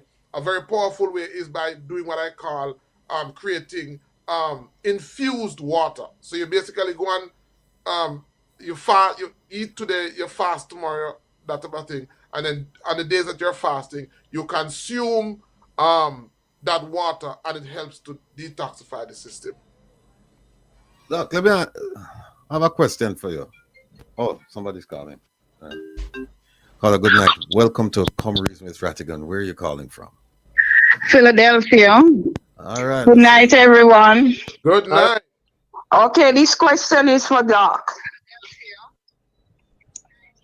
Yes. Let me turn this down. Hold on. Okay. Doc, good night. Good night. To your other panelists. Good night. Doc, you're saying that Good night. do the fast, but as you say, it's not gonna cost you anything, but I believe it might cost some other persons or people something Depending. that people who have like acid reflux problem and to go on a fast. I know for those people it might not be as easy as you say. So what recommendation would you give to people who have that problem, the stomach acid problem, Mm-hmm. go on a fast? Because keeping the stomach empty for those people can be more than what they ask for. All right. So here's a good Please answer for me. here's a good recipe for you if you're in that position. You can get some cabbage, get some purple cabbage, get some white cabbage, and you're gonna wash it. You get a mason jar, and you're going to put the cabbage in the jar, add a little salt to it, and just allow it to brew. Basically, what you're creating is what we call a probiotic. I think night before last night or last night, because I've shared this on the show before, and a lady called me. Or no, today somebody called me to say, man, they did it, and even some pains that they were having in their legs and some other issues that they were having is completely gone. So what I said to those persons, you can create that probiotic, and you can take a tablespoonful, and you can add that to your water, and you can drink that. And what that will do is that it will help even for women who have yeast infection and a number of conditions. Basically, somebody says drink alkaline water too. So basically, what it does is that you're putting helpful bacteria in the system, because a lot of the times, because of our diet and because of how we eat, the process that food should go through our system is significantly reduced. It's slowed down, and during that period of time, we have the harmful bacteria who multiply in the gut, and those harmful bacteria that are now in the gut cause a host of problems. So that is something that you can do. Another thing that you can do if you're having burning on your stomach or if you're having acidity is that you need something that is mucilaginous. So if you're in Jamaica, you can get like a cactus, tuna, you can get aloe vera, you can get okra, basically. So you can get those foods, and you can get herbs, and basically you can create an infused water and you can drink it. And what it will do, it will coat the stomach, and it will help you to cope with the acidity. Doc, and this question is for you and the your associates. You said one time on the program that you have, and I'm open to being fully corrected because I'm trying to do this based on memory. I think you said that they have kidney experts, they have heart experts, but they don't have liver experts. Right. And that liver, a lot of the problems that you might experience could be traced to the function of the liver, but you don't have people specializing in that. And I think you mentioned that there is a cleanse that you could ingest, a liver cleanse. Talk to us about that whole idea about the liver being neglected and people are spending attention to the kidneys and the heart and the impact of the impact of the neglect. Well, Sean became a believer. Sean became a disciple because of the liver flush. Oh, so, wow, it was this experience. Wow, what has it been? 9 months, and I've been doing it 2 or 3 times. So, the actual recipe for the liver flush is on your YouTube channel. Dr. It's a much older one. But what was your experience with the liver flush? I'll talk about liver, but what was your experience? What was your experience with the liver flush? Absolutely. So, wow, I can tell you a little about it. We went to down here in the southeast for us, marketed Publix. A few ingredients. The recipe and the schedule supposed to be done was drink something at. Sean, hold on 1 second. Can everybody just mute because we're getting some feedback? Everybody just mute while Sean speaks. Okay, hold on. Go ahead, Sean. So, the recipe was drink half. No, it was split into 4 parts. Right, drink a quarter of the concoction at 7. Drink it again at 9. You're gonna use the bathroom. When I woke up in the morning, I felt like $1 million already. In the morning, you drink the other at 7. You drink the other at 9. And you will see it. It was night and day. I don't want to be too graphic, but as you use the bathroom, you will see it. And before you even do that, like I said, once I had went the nights before, I woke up in the morning, I never felt clearer. I'm a software engineer by trade. I look at code and a whole bunch of nonsense. That's really, I went straight to work, and then I was working from home in the morning, and my head was never so clear. I was really surprised and impressed at the result because I don't really have any physical ailments. I mean, I run every other day. I'm quite an active person. I'm an ex-Marine. I've always been active since then, and I didn't think I could get any better. It's weird. I didn't think I could get any better, to be honest. Since then, wow, several neighbors, Dr. Ben, you already know of them. You already work with them. Have just jumped online and figured out how to do it and been doing it. So I mean, it really is all about the knowledge. I want to thank him for sharing the knowledge as opposed to trying to sell everything and that kind of thing and making me a believer. So the liver cleanse was really night and day. It'll be your first ticket because you will wake up really clear headed. Hold on one second, Sean. Hold on one second. Caller, good night. Welcome to Conversations, Rattigan. Where are you calling? Good night, Rattigan. Long time listener, second time caller. Thank you. Thank you for your support. Yes, sir. Yes, sir. Well done. Could you ask the doctor for me what is No, you can't go ahead. He's listening to you. Ask him directly. Ask him cleanse. directly. He's listening. Go ahead. What is your opinion on the duck flower cleansing, doc? And what is the adverse side effects and what is the benefit? There's a lot of people saying that that's the best cleanser that there is. All right, very good.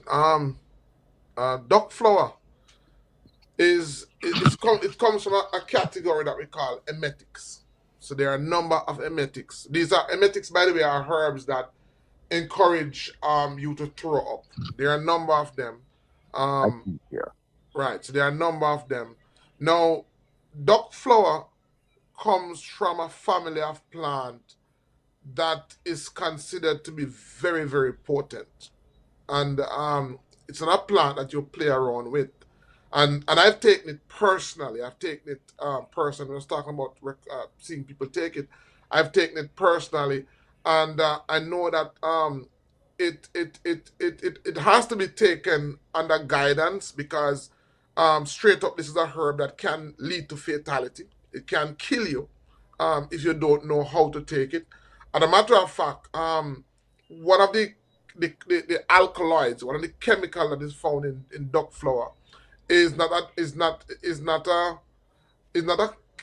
alkaloid that the body can eliminate quickly. That's why it's dangerous. And let me just come off, and I'm going to go back to help you to understand it. Now, how the body is structured is that the body heals itself, and what the body is doing when you ingest the herb, one of the reasons why you throw up is because the body is telling you that that this is something that if you take too much of, it will kill you. So, for example, there's another herb called grows in my yard here, and there are many herbs that are potent, that are poisonous, that when you take them in small dosages as a medicine, what it will do is that it will cause you to vomit. But if you take too much, it will kill you. All right. So if you take the right amount, as I said, it's a medicine. So when you throw up, you literally feel instant relief. You when I took it, you basically feel like a brand new person because you feel like mucus is coming from your neck. It's coming from behind your ears. It's coming from your chest. It's coming from all different parts of your body. The next thing about duck flower is, again, because it's an emetic. When you consume an emetic, you should try not to. You don't want to eat a heavy meal and take an emetic, because with all of that convulsion that is taking place in your stomach, some persons again can get sick. Some persons can have anxiety from that because you're throwing up so much, the muscles in your stomach become very tired. As a matter of fact, the next day you're gonna realize that it's like you did a workout because the muscles that creates a reverse peristalsis become that muscle system becomes overworked. So I would say to persons that, one, if you're taking it, you shouldn't take it eating anything heavy. So you want to keep the stomach as empty as is possible when you're taking it. Two, you want to ensure that you take the right amount of duck flour. And three, you want to ensure that you're constantly rehydrating yourself. You're drinking lots of water, because you can also, your pressure can fall. There are many things that can happen because what you're doing is also inducing stress on your body. This is not something that everybody can do, because if it is that your body can handle that stress, the induced stress can have other can have other side effects. So persons with heart conditions and persons with a number of other underlying conditions, this is not something that everybody can do. But does it have medicinal benefits? It does have medicinal benefit. But again, is it for everybody? No, it's not for everybody. Call it. How do you know how much is the right amount to take? Oh, very good. So pretty much you want to take 1 flower. And that's the beauty of when you go to take it naturally. Because when you go to take it naturally, you're going to only eat 1 flower. I've never taken it dry. You know, they grow wild out here. As a matter of fact, there's a guy coming next week, and I'm going to take him in the hills on a tour to find some to eat. You just eat 1 flower. And you want to eat the flower that's not open as yet. Because when it's open, because it has a very, it's very stink. And because of this, it has a very pungent, very obnoxious odor. Because of that, it becomes a haven for flies. And it becomes a haven for insects to go into it. So you don't want to take a duck flower that is open. And so if you're not going to look it for yourself, then you want to take it from persons who you know are not unscrupulous, who will just get it anyway. Because there are persons who take the dehydrated version, where it wasn't acquired in the right way, and so sometimes you may be taking more than what you should be taking. So I said the persons, so if you're in the US and you're getting it, you want to buy one. You want to take 1 dehydrated flower, no more than that. All right. Caller, you have any more questions? No, very good. Thanks a lot. Thank you, Ratty. Appreciate You're welcome. You're welcome. Doc, there's a question here in the Elaine said, Dr. Ben, hold on. You know what? Let me go back and see. I think there's another question before Elaine's question.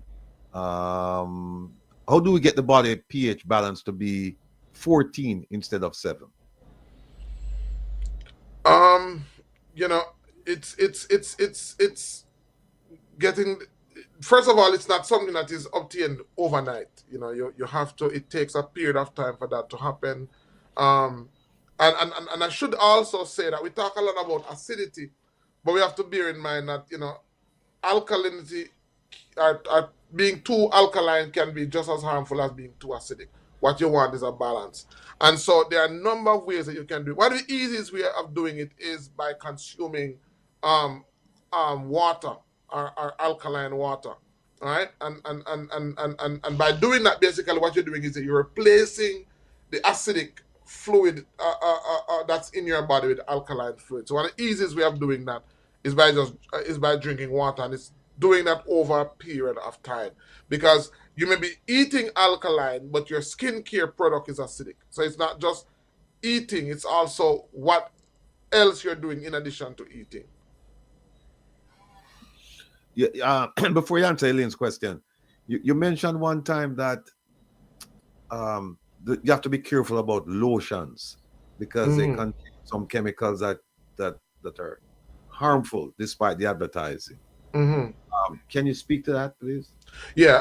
No, most skincare products, most lotions, is designed to be hydrating. 1, 2, because remember, these are chemists that are formulating compounds for a particular purpose. Now, they are formulating compounds to hydrate the skin, number 1, and number 2, they're formulating compounds to also decrease wrinkling. So to decrease wrinkling, what they do is that most of the time they'll add what is called a paraben, which is a compound that acts like estrogen. Because when a woman when a woman loses her natural estrogen production, one of the things that happens is that she will start to wrinkle, her hair becomes affected, and so on. And so they have added these compounds in an effort to address the issue of wrinkling, which happens in some parts of the world where people's skins are exposed to either heat or cold. Good? And so if it is that you have fibroids, you don't want a compound that has those, a lotion, that has those compounds in it. You want a compound, or you want a product that will hydrate the skin, but will not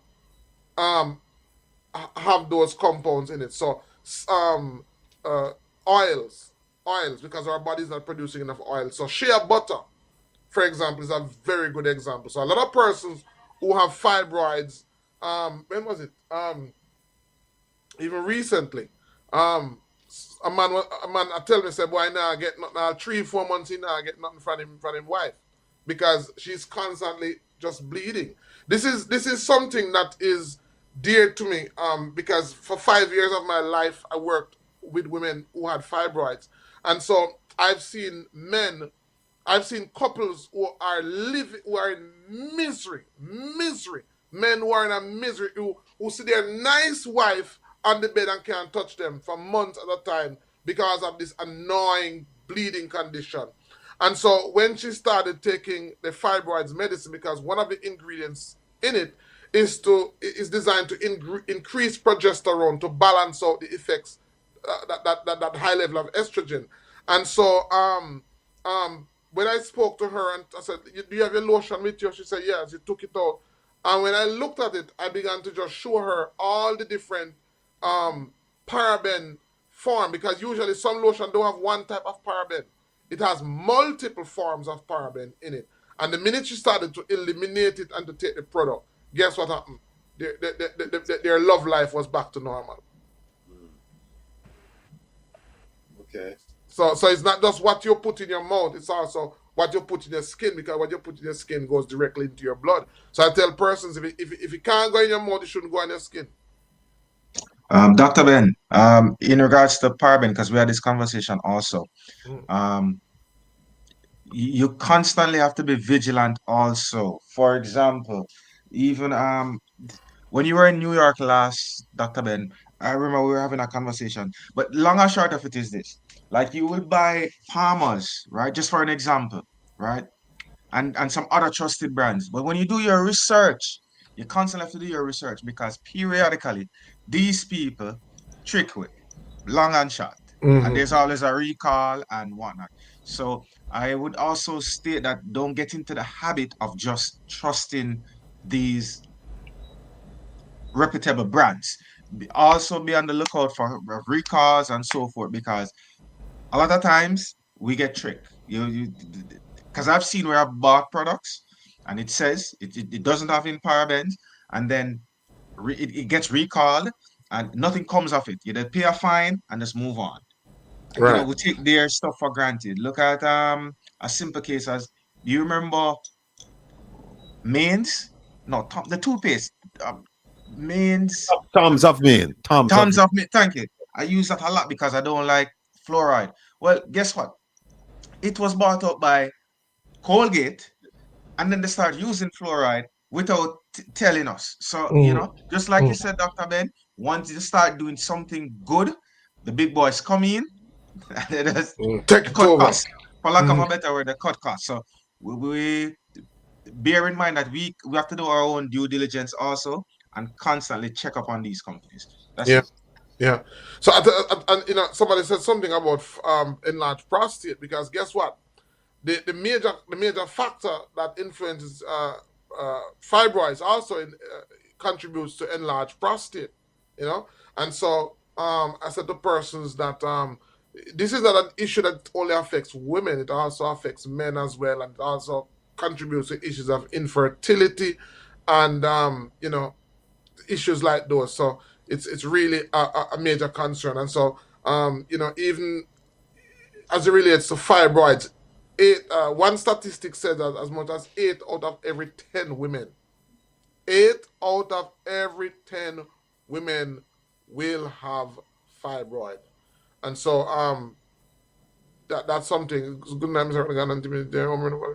Yeah, is there a remedy for prostate enlargement? Yeah, there are many remedies for prostate enlargement.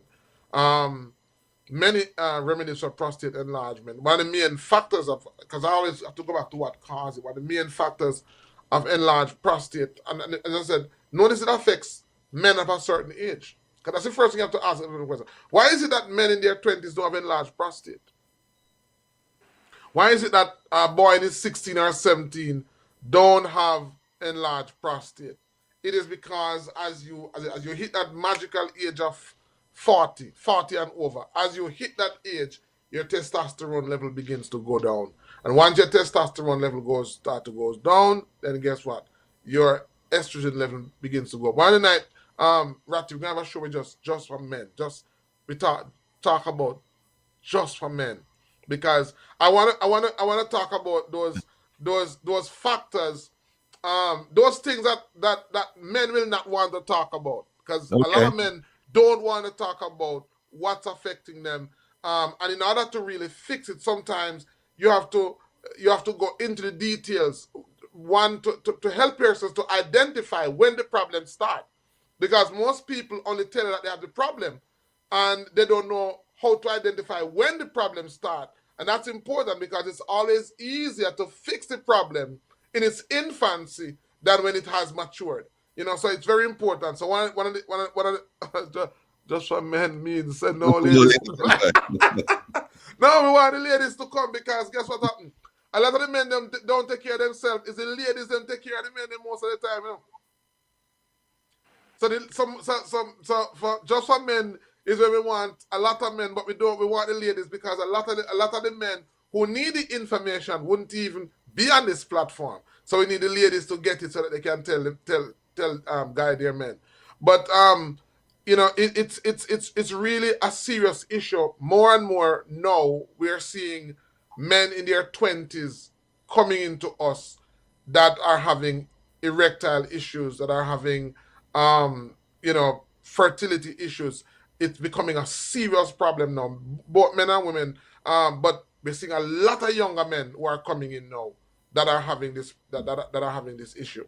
And most men only say, "Boy, I didn't get sick," when them realize that them have a erection issue. And then we want to do Dan said that balance it, no man.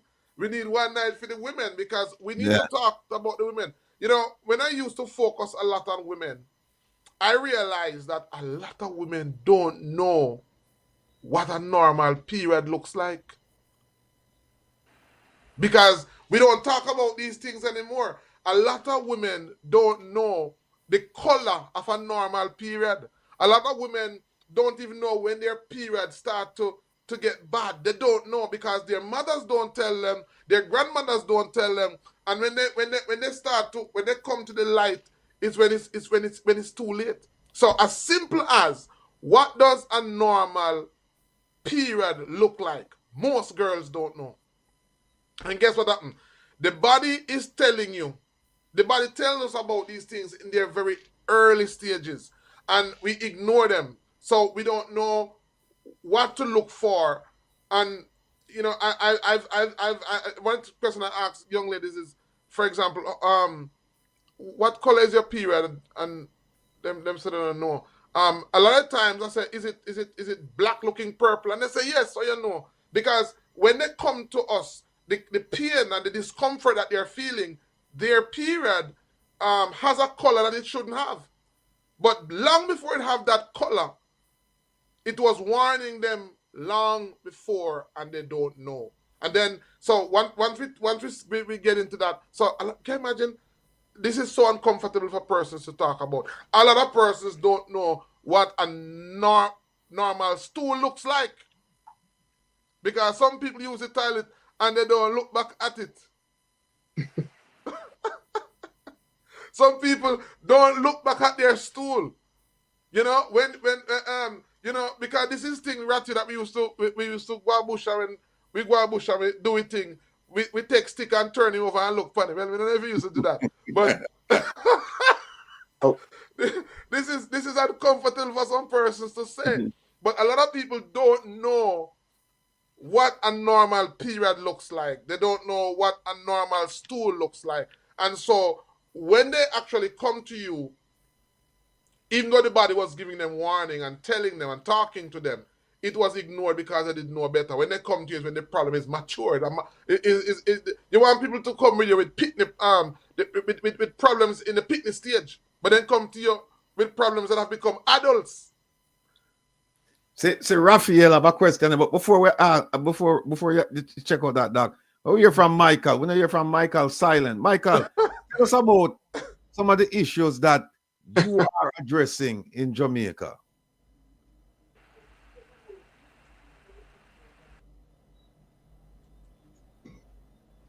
Yes, evening again. In regarding to the question, what I've seen a lot of is in the digestive area. People tend to have, I say, all right, well, cardiovascular is one, you know, in term, but that's really in terms of lifestyle. But but apart from cardiovascular issues, I would say that digestive issues is one of the top problems that I've seen. And then again, that goes back to lifestyle as well, in terms of, you know, what the diet is comprised of, or what people are, you know, choosing to eat, or what people find more, you know, more appealing to eat, because a lot of people don't eat to live, you know, they eat to because of taste. So we do see problems. One main thing as well is that when it comes on to digestive enzymes, such as pepsin, a lot of people don't know that they are not producing enough enzymes to handle the consumption of complex proteins. A lot of people are eating a lot of meats, but yet the body can't handle it because it's not breaking it down. And because, you know, the breakdown or the metabolism of complex protein is not happening well, and that's the start of that's the beginning of a very big problem.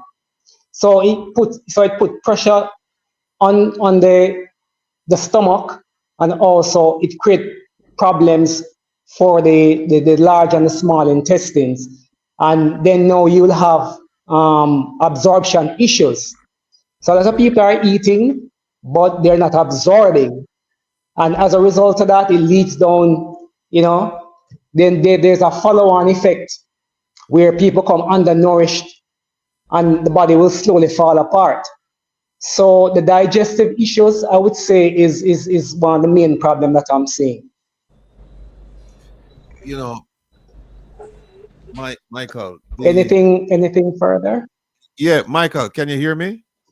You can hear me, Michael? Yes, sir. Yeah. Yeah. Yeah, I'm saying that given the state of the economy in Jamaica, where people are struggling to make ends meet, and so, like you said, people are not eating to live. They're eating because of taste, and sometimes they're eating because of availability. What is available for them to eat? This problem, it would seem to me as if you're going to be a very busy person then. Yes, no? Yes, it is. Because people because there's a number of issues. There are a number of dietary issues that is showing up, but people experience other problems. But when you assess them, you realize that the problem begins in the stomach. So people will have problems with the energy. People are low on energy. People are having certain pain in certain sections of the body. And when you check it, it leads right back to the digestive system. So yes, it is something that keeps you quite active, you know, keeps you quite busy. Right, but the thing about it is that when people, you see, as what Doc always says, that education, you know, education is the best way for you to combat, you know, to know is very important, because when you know, then you start making better choices, right? When you know, your mindset, your mind state, your mental state, you know, changes, and it leads to change in actions. But if you really don't know and you're in ignorance, then that can be a contributing factor to, you know, to a vicious circle, to a vicious cycle. So the importance is really education. the best fight, the best defense against disease, education. Right. Yeah. Michael, Anything the, further? Michael, there was a question about and I think you mentioned it, the liver cleanse. Can you tell people where they can find that? It was just paste in the chat. Oh, you put it, okay. Yeah. So there's a link. What we do is that we do a lot of Okay. tutorials where persons can just go and learn to do it for themselves. Cool. Dr. Ben and Michael, because you both taught me this, so I want you to delve into a little bit also. Especially since Rattigan brought up Sir Rattigan brought up the point. A lot of times also that lots of parts of Jamaica are fortunate that they have yard space, right? And Dr. Ben really dialed me in on plant intelligence and soil intelligence, right? So one usual telltale sign also is that look at the plants that are growing wild in your yard, right?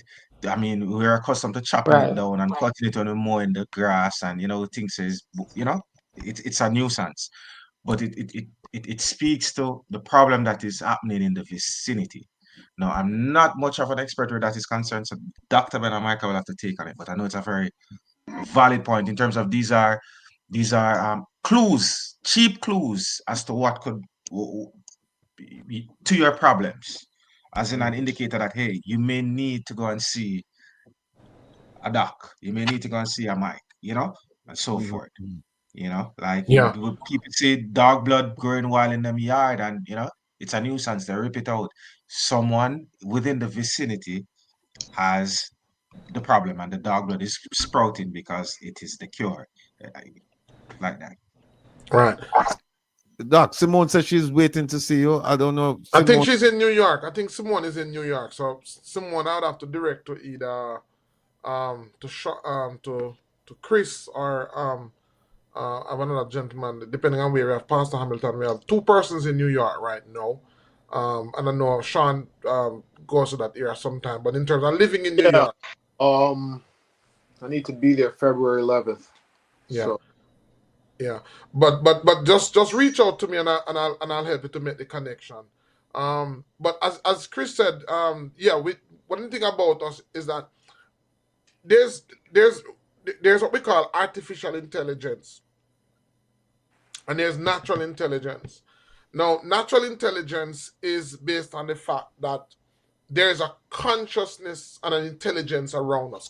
There's an intelligence in the plants, and because we have become disconnected from our natural intelligence source, we don't pay attention to it. We're not able to get the clues, or because we're not connecting to our natural intelligence source. We are not able to help ourselves. Spend a lot of times connecting to artificial intelligence, and so one of those natural, the dog who is sick in your yard don't have the luxury of going to a vet. So the dog naturally, because they're connected to natural intelligence, they'll be directed to the herb that they should consume to get better. Well, guess what happened? That ability that the dog and the cats have, we have that ability also. But we lose it because we don't use it. And so one of the things I said to the person is that we have to take the time out to connect with nature.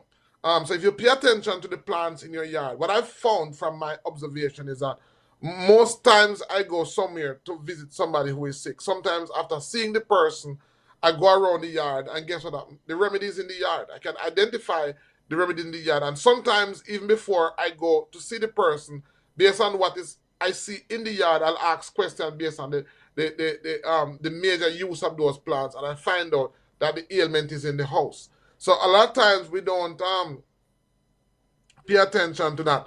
So for example, yam. If you get the yam head,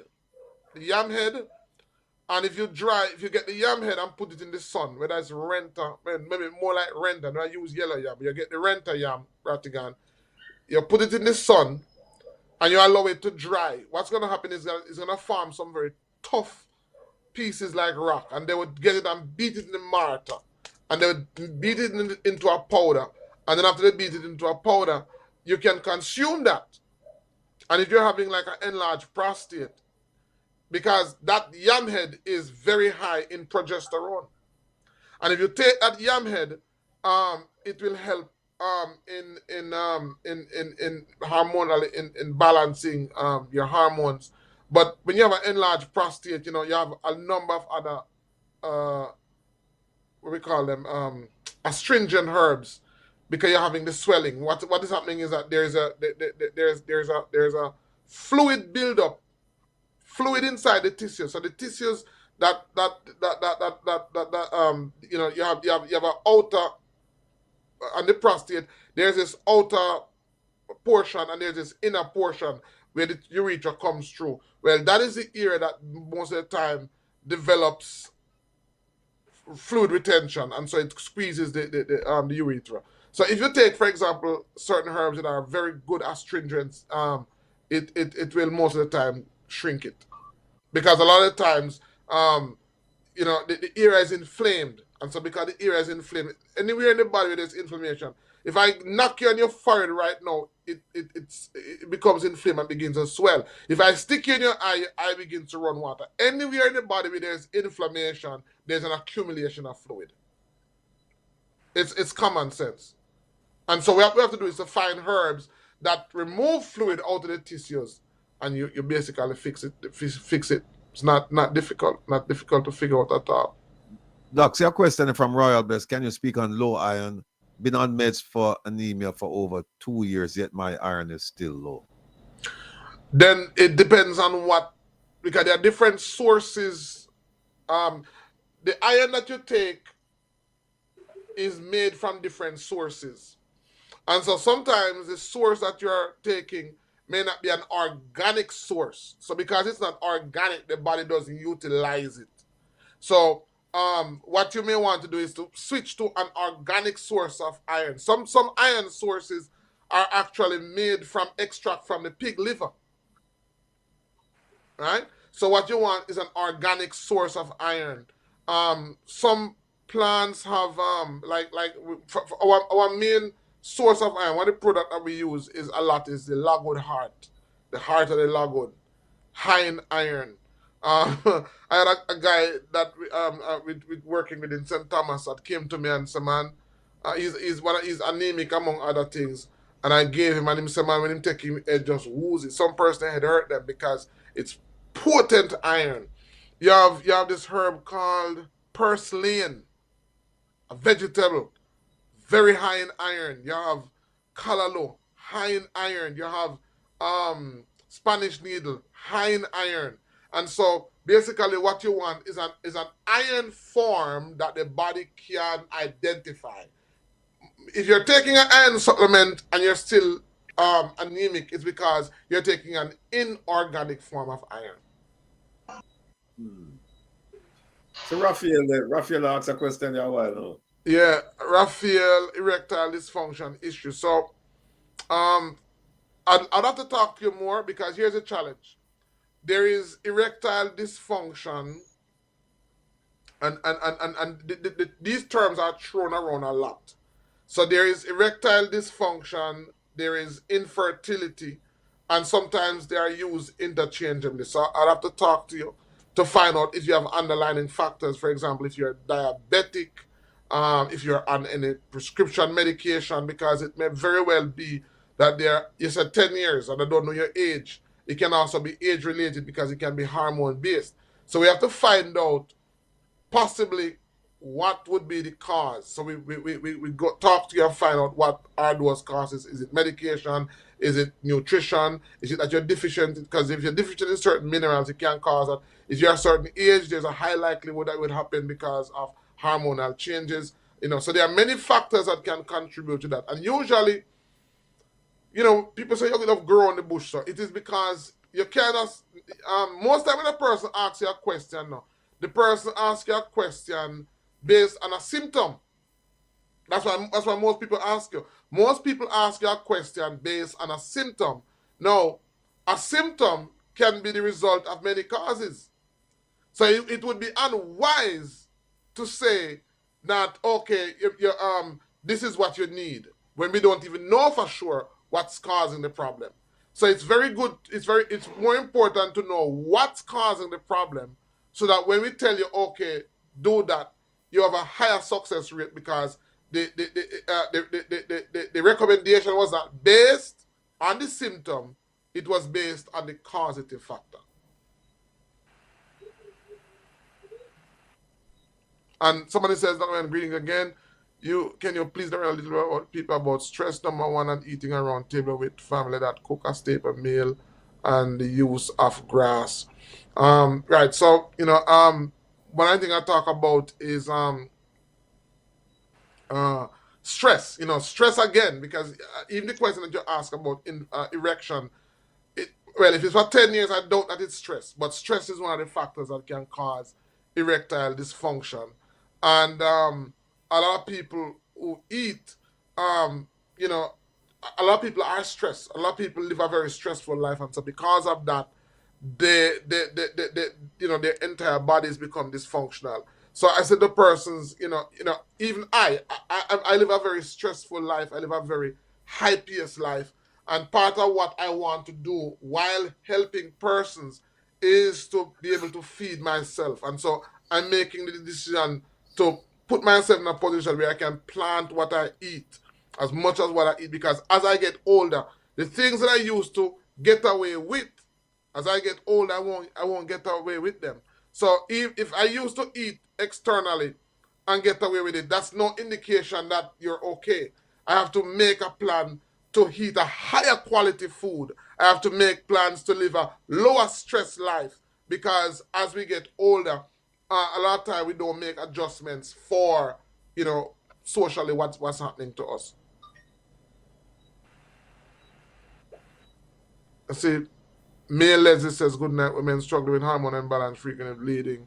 What to take, please? Again, there's another question that's based on symptoms. It's difficult to answer that question, because what I can answer is potentially what are some stuff that you can take, but doesn't mean that because we talk about these things that you should. That's why this is the person that you should never, you should always try to work with, somebody, because even though we may say this is good and this is good and this is good, it doesn't mean that it's good for you. There are maybe underlying reasons why it's good but not good for you, or there are underlying reasons why it worked for somebody else and didn't work for you.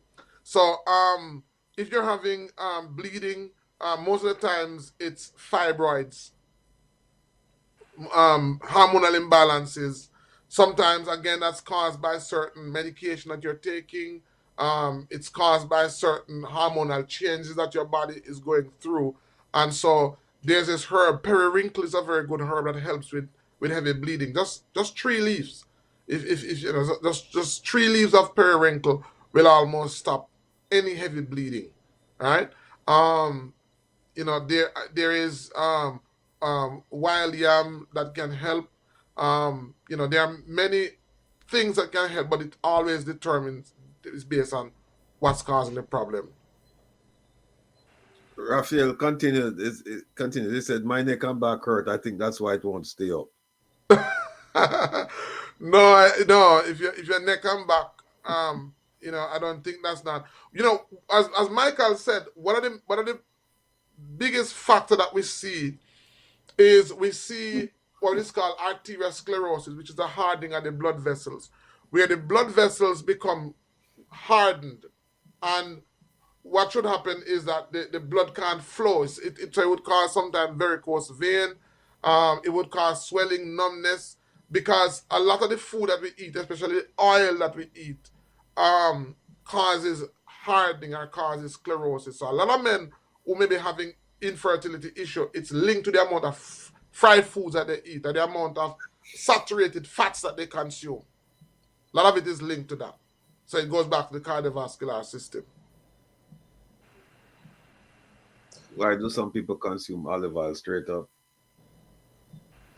Why do some people consume olive oil straight up? There are different reasons, but olive oil is one of those oils that that tend to don't have the harmful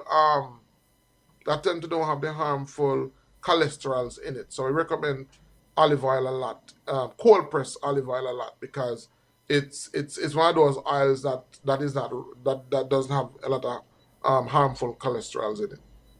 And it shouldn't be a lot, by the way, because guess what happened? Naturally, our oils should come from seeds. So nuts is what our oil should come from. So we shouldn't consume no more than about a teaspoon of oil per day, cold pressed oil. So most people don't even know that they shouldn't be using oil to cook, because we're animals. We are the only animals who, by the way, cook our foods. All other animals eat their food in this natural state. And so because we cook our foods, we think it's natural to use oil. No. Our oil should naturally come from nuts. And because it should naturally come from nuts, you realize that oil should not be a significant part of our diet, right? Our oils naturally should come from nuts. And so if you're consuming oil, if you're not getting it from nuts, or you consume it is you basically get like a teaspoon and sprinkle it over your salad. So you should consume oil. So if you don't cook with oil, where you cook? Where you suggest you cook with? Oh, you say oil from nuts. Yeah, that's where you should get your oil and your fats from. Because in the natural kingdom, oil should come from nuts or it's from seeds. So we know this. When you talk about oil, it's mostly from seeds we get them, and we don't need a lot of it in our diet. If you get too much, it affects our digestive system.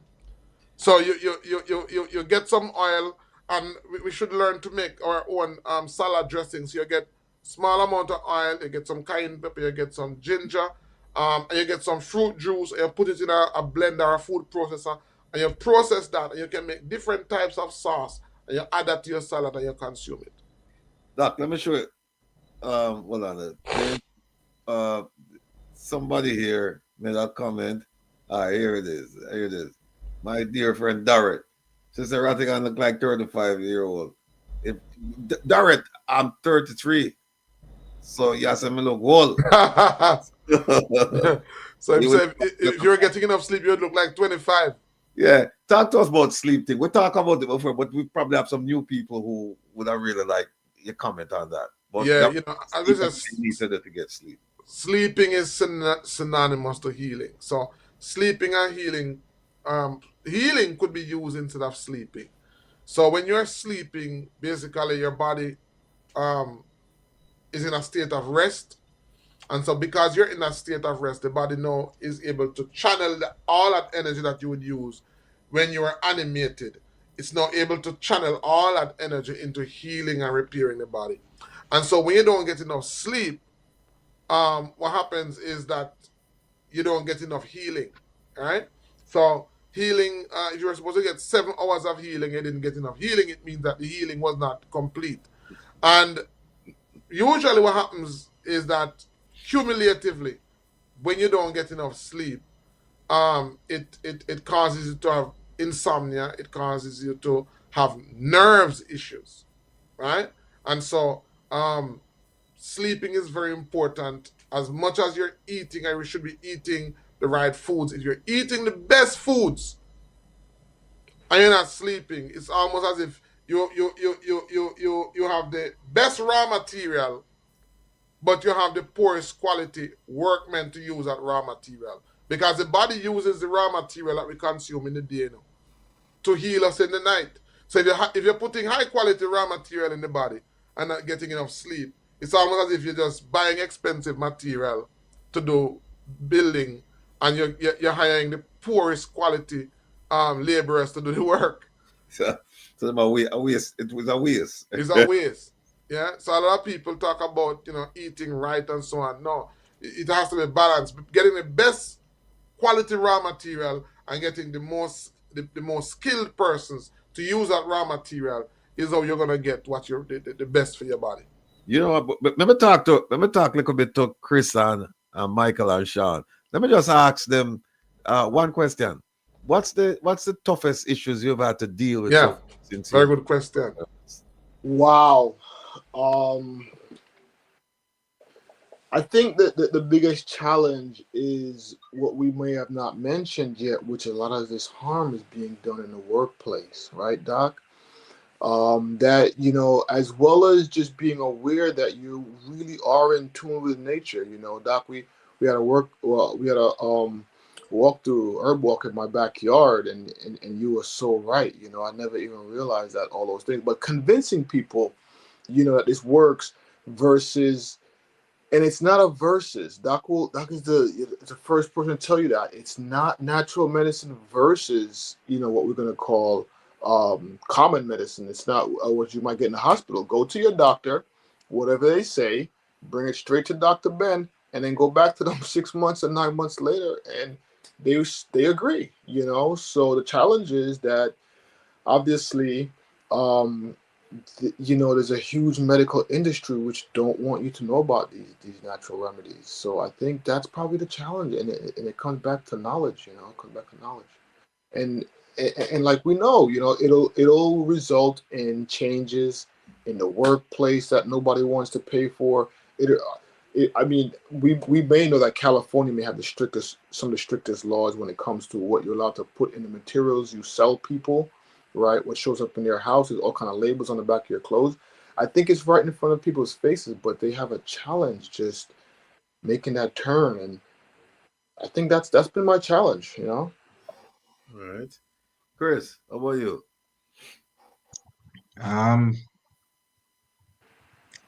The willing, as Sean said, that's the willingness of people to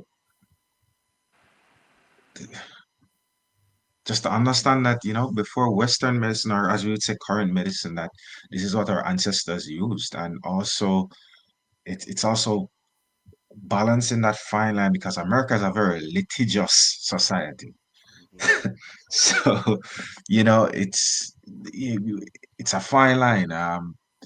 Yeah, that's it. It's just balancing the knowledge that you have garnered, and trying to convince them that, as Sean says, not a either or it's us Right. versus them, is working together, because Western medicine has its place. It has its place. Our joke is that don't have that can't cure your broken leg. I mean, you know what I mean? Eh, That's one of the things me and Doc will joke about. We Yeah, and then now when you're talking to people and trying to convince them, you have to be very really careful of what you say. You have to be careful of what you do, because as you said, America is USA stands for you sue anybody, and you have to bear that in mind, and just but the joy you get when you turn a non-believer into a believer, and it's the best advertisement, that they yeah, run and tell everybody. we So don't.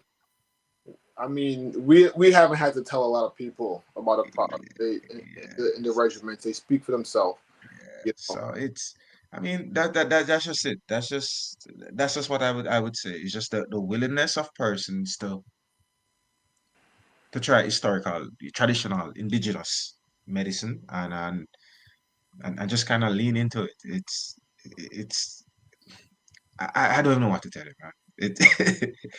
They don't realize that the big pharma is using these things as the um like the basis for whatever they're the you know the with the side effects, and it's just, I don't know, it's just convincing. Michael.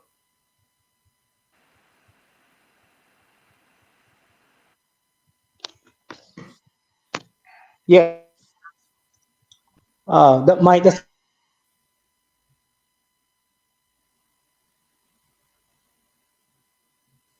Not hearing you. Not hearing you. yes. Sorry about that. My mic is just giving a little problem. Okay.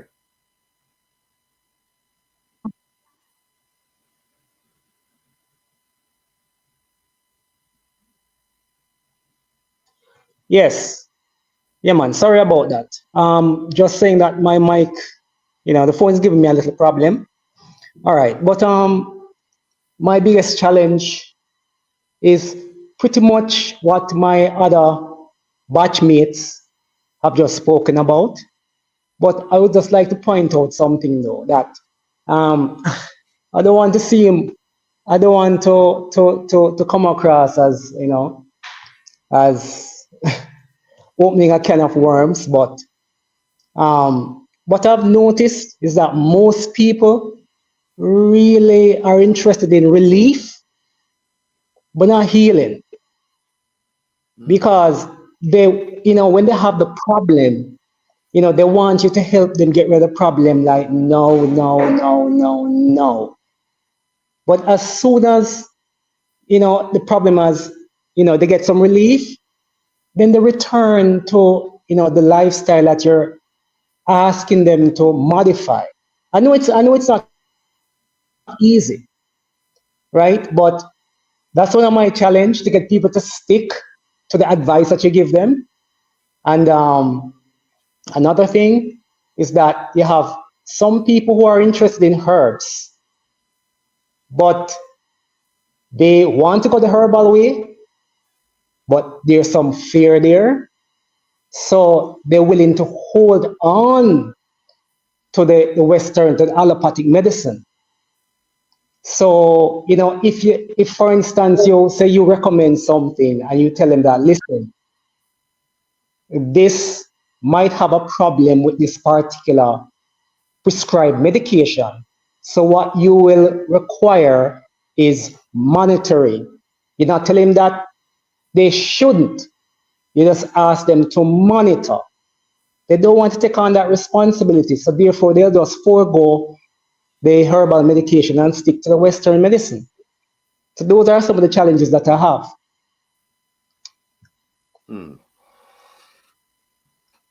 Doc, how about you? No, you've seen it all. So what would be the biggest challenge you're seeing? Sorry. Yeah. Just like what they said, the most common thing is that, as much as two things I see. One is that a lot of people don't want to get better. They want to feel better. And some of them don't know. They don't know that they want to feel better. You have to point it out to them.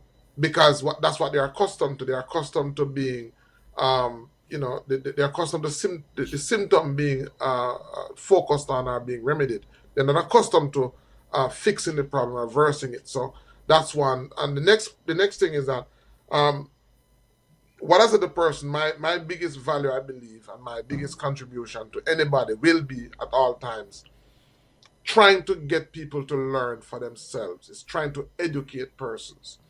And it's hard because most persons don't want to be educated. Most persons don't want to be in a position to take charge of their health. They really want somebody to do it for them. And that's where it's really challenging, because when you do what we do, the more people you help and the more people that that have a positive experience, they tell more persons. So 1 month ago, when you were working with 10 persons, 6 months ago that it may be 100. So the attention that you give the first 10, you're not going to be able to give 100 after. And so the only sustainable way to really help somebody, as I see it, is to educate them. And so we spend a lot of time to educate. Right now, I have persons waiting on me in Trelawney, St. Elizabeth. If I have anybody right now in Kingston, I'll just call Michael and say, Michael, we have these persons. And by the way, what Michael does is that he goes to them. Well, Sean goes to persons. So if I have anybody in the Florida area, I'll just call up Sean and say, Sean, we have this person, go to this person. We have anybody in New York, we have Chris, who is the most available. We do have other persons, but he's the most available since he's in the field already. We'll just say, okay, go to Chris. But we don't have persons around Jamaica. My goal is to see persons in St. Elizabeth, to see persons in St. Anne, to see persons in Trelawney. Because the person who called me from Trelawney is over 2 weeks now. I want to see the person. I can't see the person. I just need somebody who I can say, go to that person and, you're going to earn from that. If I have somebody in Montego Bay, if I have somebody in Clarendon. So we have persons who call us from Washington, from Maryland. I'm saying that they say, oh, I think Chris have somebody coming. Where the person coming in tomorrow to see you? Connecticut. Connecticut. Because I'm very new, I'm not so, knowledgeable about the geography of America. So I said, okay, you're in Connecticut, we have somebody in New York, we have somebody in Florida, we have somebody, which one is close? They say, oh, New York. But it would be good to have somebody in Connecticut, So I'm just saying that to say that the goal is really to educate persons, one, so that they can take care of themselves, and two, it is to build a system where we can see I think that Dorrit says, I want to see in Manchester. I think she's one of the person that wants to see me in Manchester. It's hard for me to travel to Manchester because I only work 6 days a week. I spend some days in Portland, some days in St. Thomas, and once every month I go to St. Anne. Can't go to all the parishes, so it's very difficult. So, as I said, tomorrow we're having a workshop in Kingston.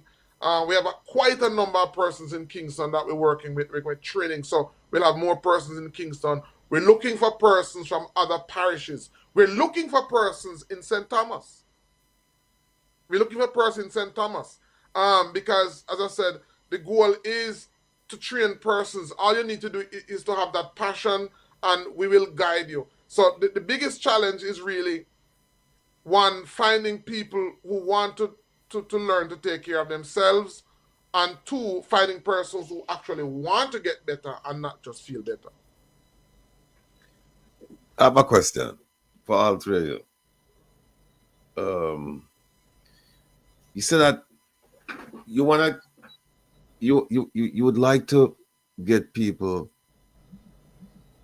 to the understanding where they get better and not just feel better. Then you said the goal is to educate persons and to develop a system. Mm-hmm. But it seems like most of the people who would come to see you, they're not people coming to see you to say, listen, I want to start on this particular track of good health. It's mostly people coming and say, I'm falling on bad times as far as health is concerned. Get me to this point. The question is, are you marketing? Are you marketing the services to all the people that you should be? Because of course the people who are sick, you need to treat them. Mm-hmm. But do you have a plan to market to young people to say, listen, we want to get you before you get into trouble health-wise. And so we're going to start you off educating you about this. Is there a plan for those people, or is the plan just for now just to say, let's just treat the people who are sick, and the ones who are healthy, we'll get to them later? All right, so good question. Now, because what we're doing is incremental. Some people are bandwagonists. Some people want to see a template and they want to see a system that's working. In addition to that, I won't be able to do all of this. So you have to first of all identify a core group. I'm looking that down the road, I won't be the only person with training persons. Chris will be training persons, or Chris will eventually become one of the persons who will do the training. Michael will become one of the persons who will be doing the training. Sean will become one of the persons who will be doing the training. So until we have to get that core group first, and then the goal now is to go into the schools. Because we want to go into schools. I want to go into schools at this point to get students interested in their health and in plant medicine. We want to get them there because, as I said, the average Jamaican, unlike anywhere else in the world, the average Jamaican child can tell you about 10 different herbs, and this is not the case in most parts of the world. So we haven't totally lost them. What we need to do is we need to find fun and interactive ways to do it. We had planned to do a summer camp in a compound, but we weren't able to do it because of a number of constraints. Maybe next year, then we should be in a better position because we'll have a bigger team of persons. So I want to target maybe a compound and then more town. Some of these indigenous communities where it's not just the medicine, but you're also incorporating dance and other cultural activities, and so it's a whole package. But definitely next year, we want also resource persons, because whereas sometimes we can see these things, we don't have enough persons. If there's anybody listening who would want to work with us in terms of helping us to do a summer camp, doing the legwork, we would love to do a summer camp in some of these areas and in some of these communities, because as I said, who taught the bird how to make its nest? Something as important as making a nest is too important for a bird not to do it. Our children, it's too important to know how to eat or what to eat. That's not a part of their education. So we need to find a way to incorporate that. But again, we need to build our team bigger so we have more resource persons that can help us to do some of these things. No, you mentioned that people should start, looking for ways to grow their own food security. Mm-hmm. But a lot of people, they get their food from the markets, supermarkets and the other markets. We don't know how those foods were grown. Speak to that in terms of food security, where people are using chemicals, pesticides, herbicides, all of that stuff. And even though they're eating, like you said, hey, if you eat this type of, if you eat yams, if you eat this, if you eat that. But then the question is, what's the source? How was that food grown? And beyond that, because as I said, a lot of what is sold in the market that has been defined as food has been limited. So when you look at, did you know that if you take pak choy, for example, and put it in the wild, it won't grow? Insect will eat it, will die. Pak choy has to be tended to for it to grow. Cabbage has to be tended for it to grow. A lot of what we call food may have mineral, but it doesn't have intelligence. And so one thing that we have done too is that we have focused on foods for its mineral benefits and not for its intelligence, the intelligence. And so one of the reasons why these plants cannot grow in the wild, why they can't grow on their own, is because they don't have the intelligence to grow. When they talk about the fittest of the fittest survive, they are not fit enough to survive in the wild. And so what it means is that a lot of what should be considered to be a part of our food that grows in the wild needs to be identified and needs to be reintroduced to the list or to the variety of what constitutes fruits and vegetables. Because guess what happens? A lot of these foods don't need fertilizers. Foods that get fertilizer where it is genetically modified to get the input of man for them to grow. And if you're going to talk about climate change, if you're going to talk about scarcity, part of what we may need to do is to focus on the foods that our ancestors used to grow, that grow wild, that their intelligence allow them to have internal mechanisms that protect them from insects, that protect them from diseases, that protect them from other factors that would negatively affect other foods. And so there's a wide list of edible plants out there that were considered to be a part of the variety of foods that we eat that are no longer a part of it. This wasn't by accident. This was by design, because scarcity is what drives price. And so, for example, if you were taught that, for example, marigold is a vegetable and it grows wild, it doesn't need fertilizer, it doesn't need pesticide, it doesn't need anything. Marigold grows wild, it is a food. Why is it not found in the markets? It's what I'm saying, Ratty? Yeah, because it grow wild. It grow wild. Spirit weed grows wild. Why is it not found in the market? So some of the best foods for us are not found in the markets. They grow wild, they are in abundance, but we don't know about them. Do you think that this is by accident or is this by design? So part of correcting the food scarcity issue, part of correcting why we are in the conundrum that we're in, is all goes back to education. So one of the things that I would love to see is to see that list being expanded, and that can only be expanded through education, by helping persons to say this plant, this herb that you're seeing that you call a weed, purslane, it's edible and it's far more nutritious than anything that you can get in the market. This herb that you call a weed, spirit weed, is far more nutritious than anything you can find. And so before you know it, there's 10 more plants that if you didn't have any money, if you don't have no money at all, you can absolutely just go into the wild and get these plants and consume them, and they are more nutritious for you. Because they not only have minerals, they have intelligence. So I'm not just pushing minerals anymore, because, you know, if you go back to the whole concept of minerals, the whole concept of minerals was created because it can be manufactured. Anything that can be manufactured is what you'll see them pushing. The foods that have intelligence. You know, you ever wonder why even cabbage, pak choy, most of those plants, you know, you have to till the ground to plant them.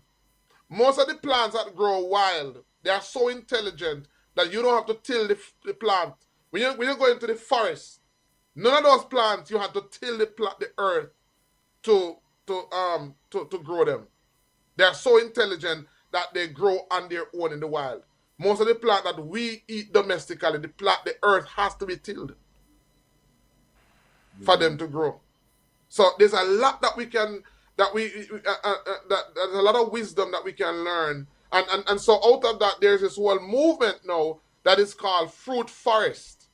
Because people are now realizing that if you create a food forest, a new term that also has gained significance is the term permaculture. So we are going back to the wisdom of our ancestors, and we are realizing that it's not only cheaper, it's more sustainable, and it's far more healthier. These are wisdom that our ancestors had, that we have abandoned them for what we thought was new knowledge, greater knowledge, only to find out that guess what happened? Even if it is, even if it has benefits, it's at the expense of the environment. It's at the expense of an ecosystem. So it's so important for us to get back to this thing. You know, it's so important for us to get back to so the whole concept of food shortage. It's just a myth. Somebody created a system that defined what constitutes food, and then they made that list that they defined available in the stores, and at their whims and fancy, they create scarcity or abundance of it to benefit. That is wisdom. That is wisdom. Caller, we're going to open the line for another 5 minutes, and if we don't get any phone calls, then we're just going to close the line because we have to go shortly. We have had the benefit of having these four men give us their experience and their wisdom as far as health is concerned. And, you know, we can't let them go without at least asking them, you know, some riveting questions. And we have another 20 minutes. So please call in, or put your questions in the chat. I see Elaine asking, why are some of our foods embalmed in the stores? Oh, they are? I didn't know that. Yeah, man. Because foods are usually genetically modified, or they're altered for two purposes: to increase yield or to extend shelf life. Right? So the simple answer is that if you're gonna embalm something, it's to extend the shelf life. It is alleged that there are even dyes that they have on some of the meat. Because, you know, meat is supposed to be bright red. After a while, it loses its color and it gets dark. They have dyes that they can dip the meat in for it to look red and pretty again. You know, so it's all about capitalism. You know, I think one of the things that I like to remind Doc is we were kidnapped and they didn't take our food with us, right? So, you know, that's a historical challenge that we'll continue to have. And well, Doc will remind you that based on all those histories, like trying to slave trade and all those things, is why Jamaica happens to have some of the best herbs in the world and a more complete collection, right? I think Jamaica has some 70-80% of all the herbs that exist in the world, and not a lot of countries can say that. Mhm. About 30% of herbs. I mean, you're not gonna find okra here, right? So, and I'm in Florida, and I have yam, I have a whole lot of things. I can't find no okra, right? Um, that's one of the things that you might want to elaborate on and remind people, Doc, that in the ecosystem is something that we have to create, meaning properly compensating people for acquiring the herbs for us, properly selling the herbs at the right price, and creating entire supply chains. That's some of the things that we're trying to do. Yeah, and so part of what you're seeing is us coming together to create a platform, because I'm not throwing everything out there, but the goal is not just to train persons. After you train persons, then what? The goal is, after we train persons, to create a platform where we can work together to benefit ourselves, for ourselves. So the goal is not just to say we have some person over there and say no. No, it's that this is just the beginning of what we're planning to do. The goal is to do far more than this. I promise you that if my life is spared and if our lives are spared, people are gonna go back 10 years ago and they're gonna look at some of these footages, look at some of these videos and say, oh, this is where it began. The goal is to create something that is going to be for generations to come, not looking to anybody to do it but ourselves. And so we need more persons. We need more persons who can see the vision, who understand the need for what we're doing, because I believe that not only in the Caribbean but in Africa as well, because the same issues that we face here same issues that our brothers face in Africa, they've just duplicated that system and they have deployed it here in the Caribbean. It's basically the same system.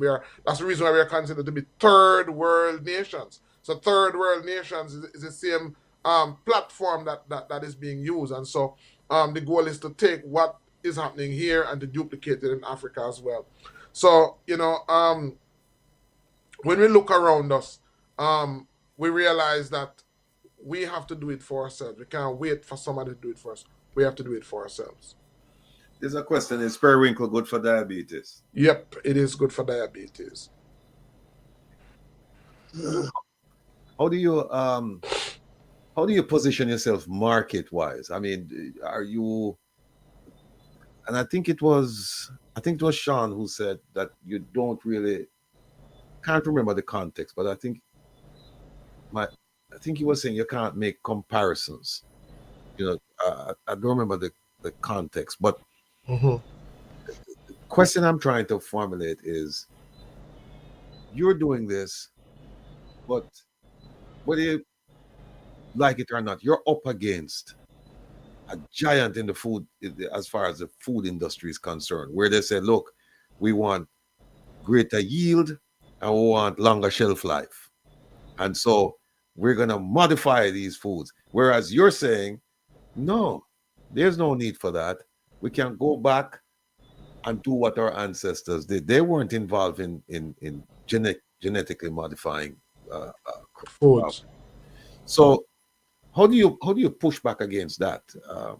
I guess go ahead. I'm sorry. Yeah, it's simple. You start by building a network of persons. It's duplication is powerful, and you can't grow too fast. I tell persons that if you pay attention to quality and organic growth, then growth becomes natural. If you focus on, because right now what we are trying to do, if we grow too fast, it works against us. So we have to grow at a pace that we are able to make adjustment, because as I said, there's no template out there. So if we grow too fast and we make a mistake, we make a big mistake. So we have to grow small, and we have to tweak, and we have to make adjustments, and whatever errors we find or whatever changes that is necessary, we make it in its infancy, and that becomes a part of the template as we continue to build. So after a period of time, we would have learned from the mistakes, and we would have had, because a lot of people out there know that something is wrong, that they know what is wrong, but they don't know where the alternative is. A lot of people know that something is wrong, but they don't know where the alternative is. And so if too much, if we set up too many persons, like right now, the train that we're offering, I can't make this available to too many persons because I can only work with to ensure quality, I can only work with a certain amount of people. But what happens? So let us say I'm working with 15 people and I can give them the attention that they need. Then guess what? After 1 year, 15 plus 1 is 16. If those 16 persons now start to train 2 persons each, and then after that, you can see the math. So it's duplicating, but it's not duplicating at the expense of quality. So that's Doc, what basically that's how I'm approaching it. Doc, I want you to address something. It's all good and dandy, like like growing your own food and so forth, providing you have the land space, right? But for persons like myself, what would be your suggestion? Whereby Potting, we've not potting, potting. potting. All right, So all right. even for persons who have challenges with land space, you'll be amazed when you go to some workshop and you start to see the amount of space, the amount of vegetable that can be grown on a terrace, the amount of vegetable that can be grown because you learn to use your vertical space rather than horizontal space. And it doesn't mean that you provide everything, but at least you're providing as much as you can with this space. So the follow up to that would be and Sir Rattigan probably help me, or one of you guys help me. Was it Montis? Montis, oh gosh, I don't. Montessori? They deal with the seeds. They basically control the seeds in America, which is all the Monsignor. which is genetically modified. Monsanto. Yeah, which is all genetically modified for as I said, shelf life and yield, right? So yes, your suggestion of potting is excellent, but however, if I am getting the seed from them, which from the get-go is flawed, what's your suggestion where that is concerned? Well, what Monsanto did is that they first of all they are part of the system that defines food. So you get the seed from them because you don't know that there's food outside of them. Okay. Right? So the first thing you have to do is to educate yourself to the options, because if you know what is edible, then you wouldn't go to them. But because we're under this illusion where they have defined the foods, they have defined what is food, and they also know whole seeds, so you're forced to go to them. And that's what I'm saying, that the education has to go beyond just telling people to eat. It has to also include expanding that definition of what constitutes food, what's edible. And then once you expand that now, you start to realize that a lot of what you consider to be weed is actually food. And you don't need to go to these persons for seeds. So with that being said, countries like Jamaica, right, the Caribbean, Africa, Asia, etc., right? It would be wise if an industry is also created where they can provide an alternative to Monsanto, right? And whatnot, because that's one of our grosses. Like, you and I have had hours of conversations where this is concerned, whereby even in most young persons don't want to take up farming, I guess chopping the line is easier, they say. But there is so much benefits. You and I always thought that people serve self-interest, right? And it's just like, especially in Jamaica, we have such a gem there that is just not being exploited, and it goes back to even whoever the Minister of Agriculture is currently, who is probably a psychologist based on how Jamaica system works out. But like there's no industry, and that's what bothers me.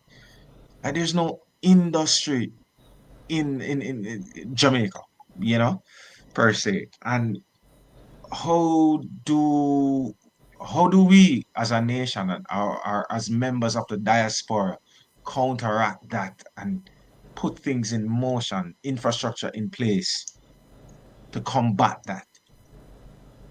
Because you and I know it can be financially viable, Yeah. right? Like how do we do that? Yeah, there has to be some policy and policy putting in place certain policies because, for example, we find that you may have the best product and it's not known outside, it doesn't exist. So we have a lot of policies in Jamaica that's not welcoming to persons who want to export foods. But as I said that you would be amazed the resources that we have among ourselves. And so we have to come together. So, for example, you and I have spoken about one of the biggest issues we face is drying herbs. Oh gosh. So, if you wait on the system, it's not going to put in place a drying. We have to put our money where our mouth is. And we have to Yeah, come together and say 5, 6, 7, 8 of us. We're going to put the money together to create that facility to dry the herb because guess what? Now we need to sell it. listen, let me Sir Rattigan, and to the general public that's on this platform right now. So let me give you like challenges that I face as an importer of herbs, right? So one of the best places you can get herbs from also is in Portland, right? But as we know, Portland is a very wet parish, right? I mean, like even right now, I have paid for goods. The good let's backtrack to November. Paid for goods, Sir Rattigan, right? Goods are there, and I can't even book a A trip flight. to figure out to get these stuff up here because what should take days is now weeks because it has to be dried. And I'm like, why is it that farmers in general don't invest? It's cheaper to build a dry house than to buy a car, Yeah. So if the government wanted to, so if the government wanted, for example, to create some jobs, And when I say car, I don't mean uh, big beast. I mean yeah, and one old Corolla. You understand? It's cheaper to so why? maybe I should put it to ISAT. So ISAT, if you want, if there's Millbank, if you wanted to create some job in Millbank, you could just go to Millbank, spend 300,000-400,000, buy 1, 2, or 3, or $1 million, buy 2 or 3 containers, turn the containers into dryers, get some persons from outside, and said to 15 or 20 men, all the herbs you can harvest responsibly. We can find people to buy it. Absolutely. That's And simple. even the other One side thing. the other side of that coin is that you find out that we don't have dry houses. Well, we don't have enough dry houses, right? One. And two, we don't have enough cold storage. Mhm. Because let me give you a simple example, people. Last year, at the height of tomatoes, at the beginning of tomato season, tomato was selling for like $1,000 a pound, right? And farmers respond. And then when they respond, after a while, it becomes a glut. And the glut now, you find that tomatoes are selling for as cheap as like $10, $20 per pound. What a few selective businessmen in Jamaica have done, and businesswomen have done, is that because of cold storage facilities, they buy it at the low end, Mhm. store it, right? And And wait then for the. Mhm. resell it. And then people will say like, Jamaicans as a whole, we don't want a fluxy tomato. We don't want none of them things there. But guess what? The person who is the organization that is making ketchup, for example, them don't care said fluxy. Mhm. You understand? It's just these simple things that don't require a whole bag of investment, just requires a paradigm shift, Mhm. right? Again, we know that electricity is expensive in Jamaica, right? And But we also have lots of sons, land of sons. So yeah, there's no, a lot of I just bringing it on both sides. I don't want to look at one side of the coin, We have to look at the drying, and we have to look at the cold section because they both serve a purpose. But there's no wide scale investment in these infrastructure. And then again, one of the things that we have to look at too is, as Sir Rattigan had mentioned before, is the corruption, because there are a lot of persons within the diaspora who, for whatever reason, may not want to come back to Jamaica. They only want to visit, which is fine because they have built their life elsewhere, but we're still connected, right? But because one, if a man run off with your money, is what 5-10 years before you have your day in court, right? Everything is just, Yeah, red Mark, tape. that's the right question, and you make the right points. It goes all the way up, but I would say that what we can do here today is to plead to the Jamaican farmers. I know that I've been there. You've been there, Chris. We've been to Jamaica, running all over the place, trying to encourage people to get these herbs and get them to us and get them dry. Dr. Ben, and that's what I would say at the moment. But we do have to remember it does go all the way to corruption. It's a very big. yeah, because at the end of the day, you need to also understand too that, like, the land is there, the the labor force is there, right? But the capital is here. I'm not saying that people in Jamaica don't have money. That's not what I'm saying. Far be it. But I'm just talking about the me as a 25-year-old. I know a Sir Rattigan, I know a Sean, and you're willing to say invest a couple thousand dollars to start something, but because of that trust factor. And trust doesn't mean that I have to know you, but it's like up here. If I invest my money with Sir Rattigan and Sir Rattigan don't do what I'm supposed to do with it, all right, no problems. A court me going. I'm suing. There is retribution. There's a way that it's not about trusting the individual. You trust The the system. infrastructure, you trust the system. And we don't have that. I don't know. Frustrating. One of the things I One think word, that need to stop frustrating. doing in Jamaica also is that this thing that we have where traditional occupations, whereby is business administration degree, is a computer science degree, medical lawyer. Nothing is wrong with these professions, but like case hasn't expanded. Like all these. Let's take Kingston out of it because we understand the lack of land space, the scarcity of land space. Them using it for residential purposes, business purposes. But like all these places in Jamaica, like we're not. I don't even know. And First of all, because you know what, one of the things that we have to do is that most people think that foreign better in terms of the raw materials. There has to be a paradigm shift. I agree. Well, watch out. We'll wrap it up now. So here's what now. We're gonna go around and people make them, remarks. Michael, we're gonna start with you.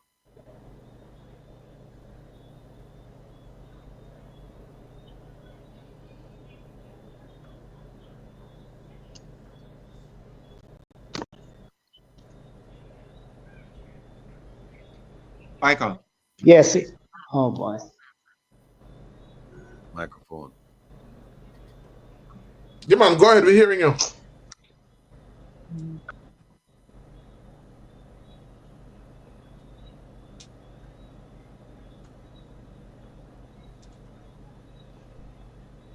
Michael, go ahead.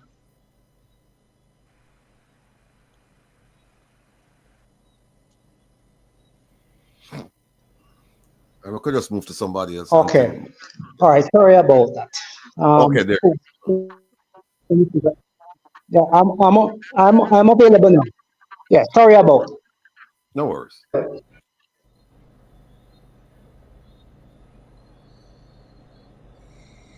Lost him. All right, lost him again. Let's just move to somebody else until he gets back on. I guess I'm somebody else. So I want to I want to encourage the young people of America. But I never say no. Say I saw you young and I do Chris. You're 25, boy. I'm 47. I wish. I'm so glad you got into this. Now you certainly could have got into it. I would say early. You know, you can't young enough, like Dr. Ben is saying, to know how to build your nest. You know, I don't understand why this isn't basic knowledge. We understand why, but we do. We do. You know, like I said, we were kidnapped, taken away from our food. But what we can do now, because I hate politics, I don't. You know, I have never been the kind of person to wait for any government to do anything. So some of it. You know, for some of us, and especially people here on the show, people listening in, they are the doers. You know, and the reason why this is such a good platform for us to present this to is because it speaks to the larger challenge that we have in supply chain. I'll tell you, Jamaicans, they're doing this. You know, Cuba's doing this. You know, Cubans take big 10, 20-pound bags, write an address on it, put it on a plane, and it gets to us in the U.S. You know, Brazil is doing this. You know, Costa Rica is doing this. Guyana's doing this. And there's no reason why we can't do it too. But I have to say, as Chris kind of alluded to, you know, as we travel around, and we come down here and we travel around. If you want to see me, I'll be in New York by the 11th, and I'll be in Jamaica before March. So, I mean, all you have to do is text me, and I'll make it a point to sit down and have a coffee or something with you. But the politics surrounding why a whole bunch of things don't happen the way they should happen goes all the way in the top. And as I mentioned, coffee, you know, things like, you know, what Starbucks doing in Jamaica, but not taking Blue Mountain coffee. These are all topics that we hope to shine a light on, you know, as Rattigan does in his own way, in his political means, as to the challenges that there is a problem. A lot of people don't know that there was a problem, you know. And I think that's what we want to bring right now to everyone. So I certainly want to thank everyone for, you know, tuning in, listening to us.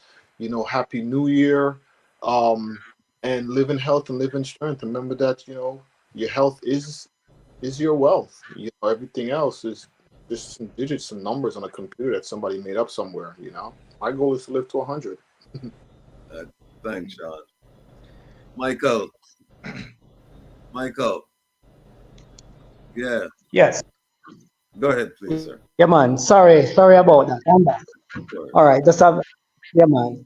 You know, I just want to say that, you know, I am really happy for the opportunity to be on a platform like this. And what stands out is that you're able to bring people together to have serious, thoughtful conversations about the issues that we're being affected by.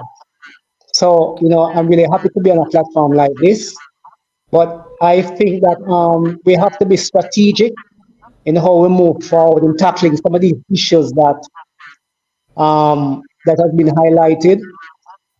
And networking is very critical as well.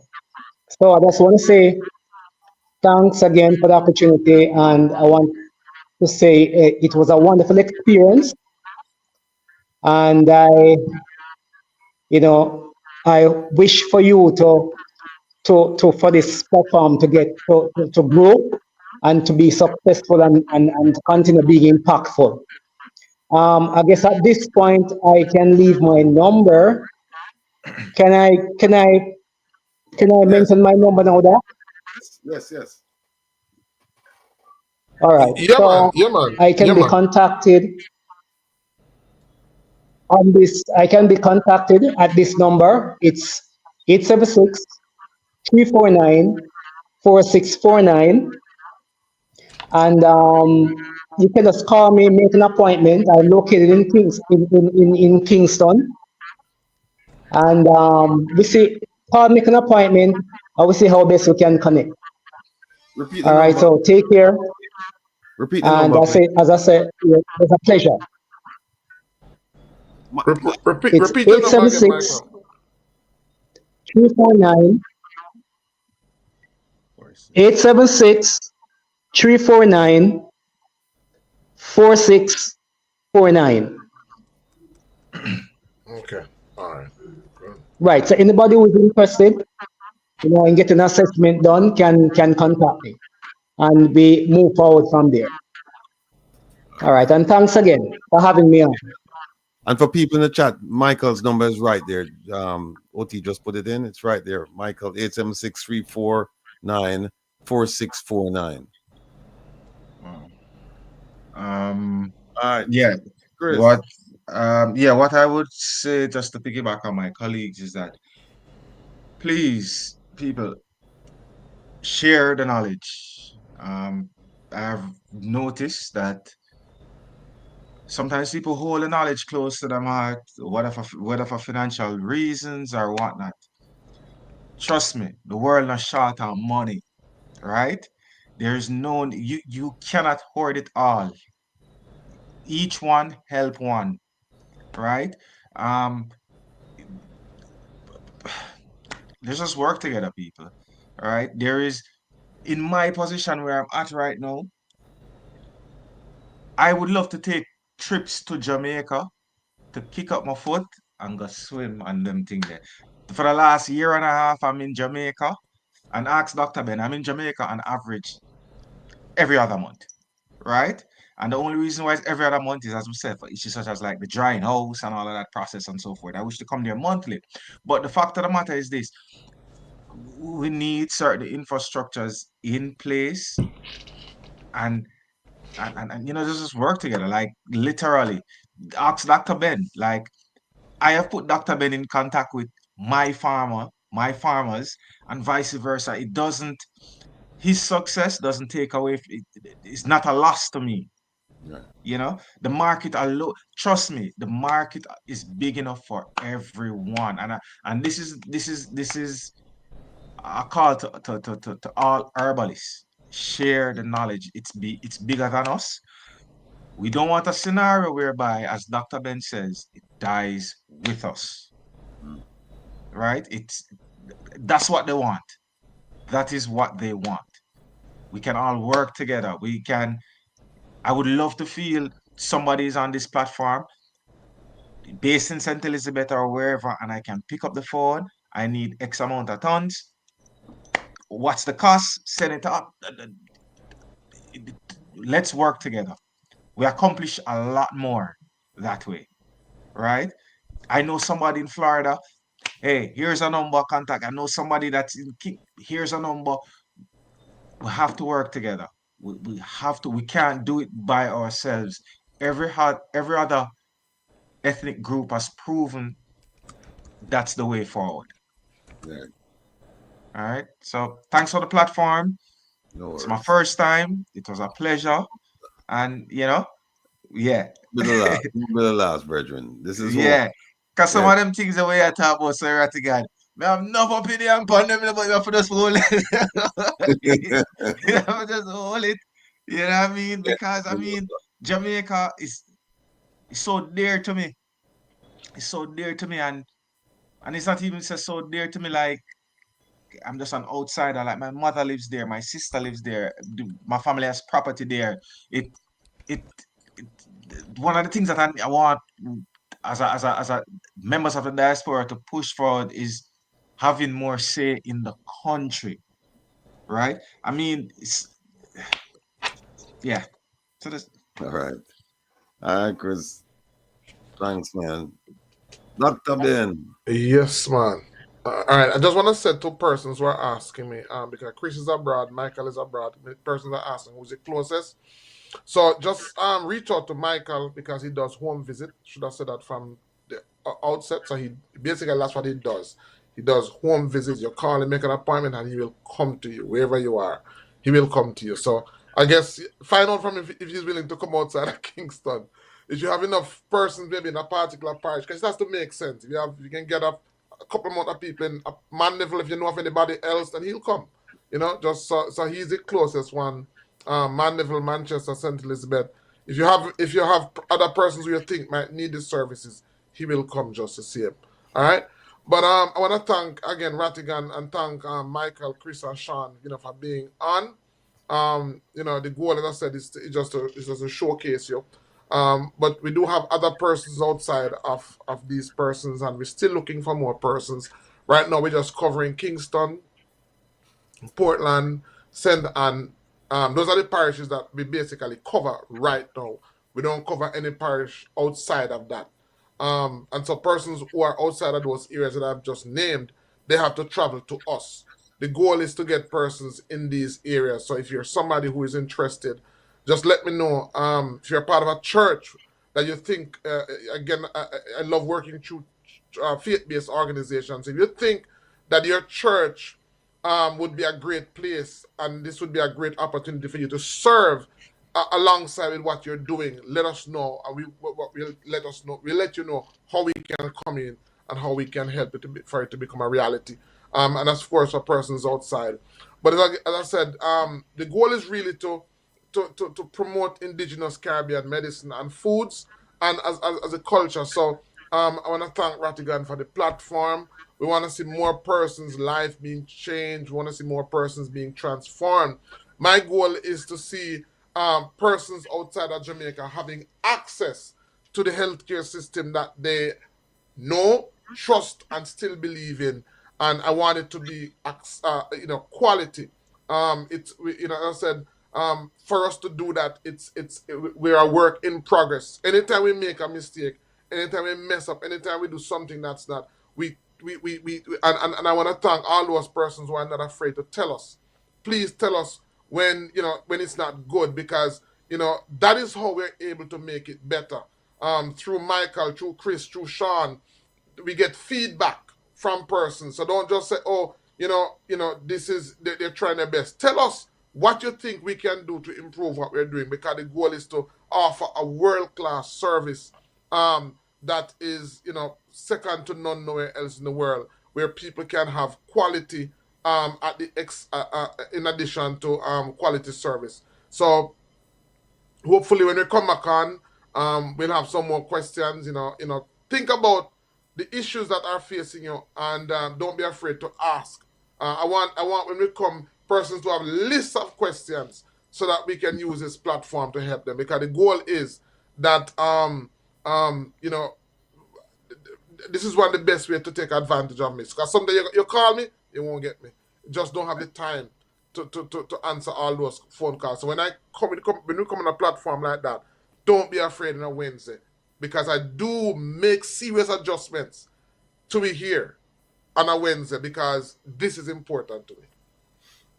Well, let me just say, Chris, Sean, Michael, and Dr. Ben, thanks immensely for being here, sharing your experience, sharing your thoughts, sharing your journey, sharing your competencies with us, and bringing us to the realization, even closer to the realization, that the way to go forward is to hearken back.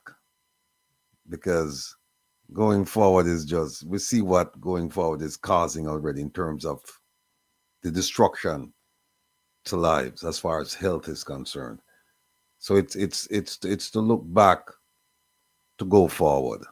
And I think we're in good hands with all four of you. And I hope, fervently hope that you will get more people trained up so that we can spread this message that your health is your wealth. And you need to start taking care of it. No, not when you have one foot in the grave and the other one on roller skates. You're sliding straight to destruction. You don't need that. So I just want to thank all of you for being here. I want to thank our patient viewers and listeners, people in the chat. You could have been anywhere, including bed, but you've stayed the course with us as usual. And it wouldn't be the same without you. Don't forget, tune in this Saturday, because this Saturday we're going to have a lot of things to talk about. We're going to be focused on the Constitution and the impact of the reform that's proposed as a bill right now. Because I suspect that a lot of you haven't read the report, haven't read the bill. We have done the reading for you. And we're going to bring it to you in layman's terms so that when we're finished, you can be experts at discussing this issue. Nobody can fool you. So until then, take care. Be well. Gentlemen. Oh, and next week is men's or women's. Which one of them it will be? Yeah, we should alternate. Yeah, we should do maybe men on one weekend and do women on the other week. I like Right. that. They're asking which one is it next week, Wednesday? Is it gonna be Sir men- Rattigan, Sir Rattigan, what I would suggest, as Dr. Ben said, I'm with the girls. Bring the ladies first. Yeah, Let them get interested. They will, because anything the women them depend, the men will follow. See? All right. So next week is women's. Yeah, Next because week you is- might have a case whereby, as most men will know, as the man you go in, you deal with something, and when you come back to the wife and she asks 5 million questions or you never think about, you have to come back. So let's get the woman in first. Let use that build momentum, because the woman will say, "Yo, listen, you have to take in this program." But sometimes the men can't say, "Yo, lady, you have to take in this program," because the questions that she can ask beforehand. Right. Not equipped sometimes. So next week is what? Women's Wednesday. Or Wednesday. Yeah, women's Yeah, man. Wednesday. Women's Wednesday. That sounds I like it. Yeah, because Women's as Dr. Ben said, like, All right, women don't even know what's a good cycle. What's a good, like things that we need to pay attention to. All right, we're going to promote it. We'll start promote it from tomorrow. And it'll be Women's Wednesday. Yeah. All right. I like it. Take care, everybody. Thank you. Take care. All right, cool. and everyone. Peace and love to you. Yeah.